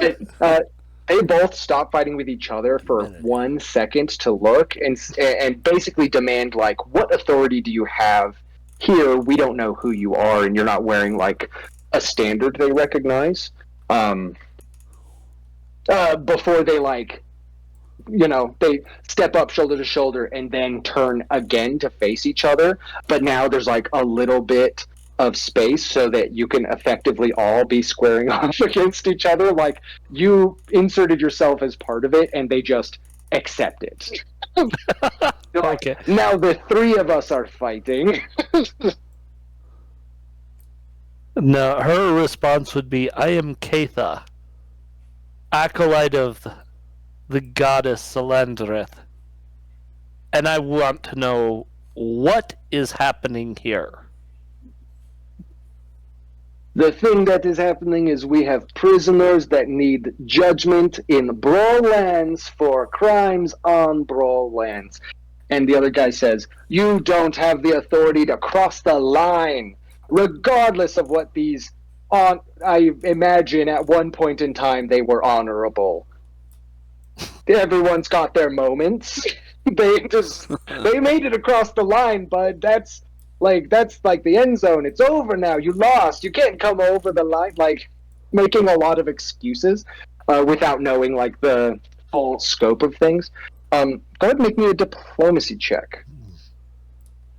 And if Tivin or anyone would like to do something in this moment as well, absolutely feel free. Well, I was just gonna say the only thing Tivin would really do would be to ask Falk, like, is Falk the one saying these things, or?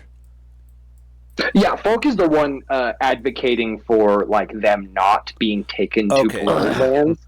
You see, he's like he's saying some stuff that is a little strange, but like he's not off base. Like they absolutely that could was have the only sent thing that someone- Tibbin was. He was like, "Is that legal? Like, do they have a what's going on?" So he's right, but he's obviously like kind of flustered. Oh, sure. He's Like so he's like trying not to panic, but like they absolutely could have sent like an envoy to be like, yo, there's a murderer who murdered or whatever. Yeah. Like you don't know what these guys did, but they could have come in with an could have inquisition, asked and these for guys an just official. Yeah. yeah, they could have gone through channels even in official wartime. channels. Yeah. Even in tension, like that would have been received better, and these guys ran in. So he's like both flustered, but like not wrong, but it, like the way he's saying it sounds wrong because he's sort of like panicking in this moment. And Katha will be saying, so what are you accusing the men in the cage of specifically? What he says is these men are guilty of theft of cultural items and also the killing of livestock. That is something not to be taken lightly. We cannot let these slights go. They were seen by at least 4 people, and I am good at recognizing humans. She raises she looks at him. I forget, she doesn't have eyebrows, but she gives him this quizzical look. So she kind of cants her head to the side and just stares with one eye. He either said it because it's notable or because he's trying to hide that is difficult for him. Either way, it's notable. Well, is it perceived to insight, right? Yeah, it's perception to sense motive, and that I would be trying. Yeah, as would Tim. Oh, really? Oh, wrong button. Shit. All right, there we go. Can I hero point that? If you would like.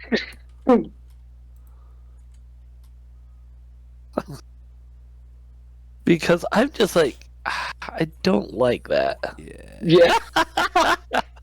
There we go. That's the one. There we go. Yeah. That's absolutely it. That's super impressive. Humans are hard to tell apart. Right? That's fair. That's fair. Like unless they're wearing like a crazy, unless he's like a crazy hat on, like you have no idea who anyone is. Tibbin, this guy is reasonably sure he got the right people. Like they do, whatever description he was given, these guys do fit all of those things. Oh sure, but there's an aspect of like, this is impressive because it is hard to tell humans apart. Hey, at least you got the right gender. That's pretty good. Yeah. It's like we checked, they have all of the right pieces and the clothing pieces, and their hair is human hair. They were carrying a bag. Ironically, it's all human hair. Yeah, sometimes it's not. You're not wrong.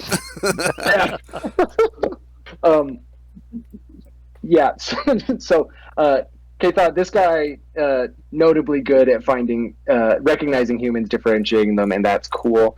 Tibbin, he's pretty sure. Like, okay. What is Komarov doing? So I know, Katha had a weapon. What kind of weapon? Oh, she has a very big club. Shillelagh. Very nicely carved. It's gorgeous. But it's definitely a club. Okay, so not a nerd. The first she's wearing metal. In a while. Yeah, I'd like to. Tibbin is in stone. He has metal, but his armor is predominantly stone, just for your proclivity. Yeah. Okay. Just so you know, yeah. But you probably actually recognize a Varst. Mm-hmm. Because Varst are probably about the only ones that won a war against the orcs to create a city. Yeah. So they might be they're very big on usually not using metal, but they're not opposed to it. Okay. Yeah, it's not important to them, but you think she notices you because she's keeping an eye on you. oh yeah, definitely. You see this nasty little dude with these shiny arms poking out through one of the bushes, and absolutely there is another taller figure with him, not hiding that well. That's funny. Let's see. Like, I think it's that Hamarov is both like, well, I don't have enough allies to take on this many people, and I have to, like, he feels some gratefulness for Alexandra, so like, he doesn't want.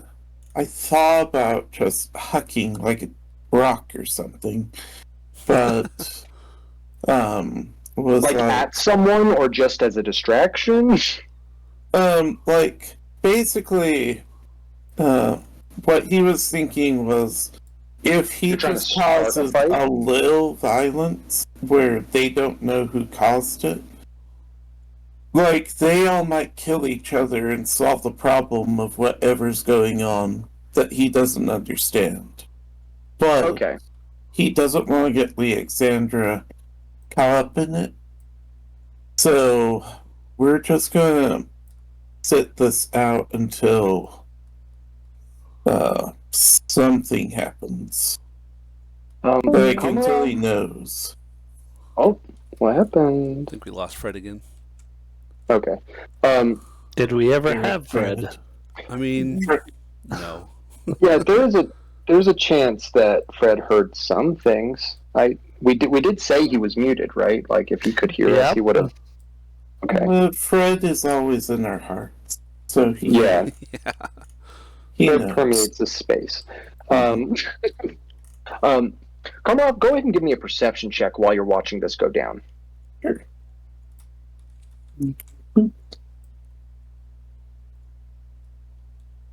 Oh, whoops, I'm on the wrong tab.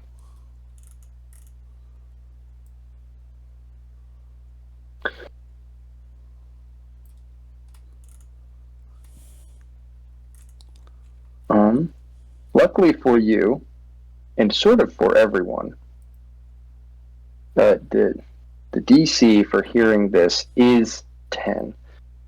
Come off from deeper into the trees behind you. You hear the sound of some kind of a lot of wood snapping.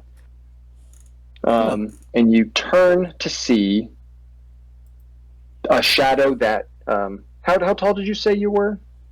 4 feet. 4 feet. It's about 3 times your height and many times otherwise your body size. Coming through the trees. You guys don't have tokens, but we can work around that in the moment. Everyone go ahead and roll initiative as these giants come out of the trees. Whoa. Fully from over Komarov, a rock is hurled and damages the cart here. The ones marked in yellow are Brawl. The ones in the purple dots are the prisoners, and the green dots are the patrol with Tivin. There actually should be one more of those guys. Okay. Okay, are you gonna put the initiative tracker up? Oh shit! Yes. Never. Damn it! Ah, fuck! Darn! Okay. No, I meant darn. Shoot! There it is.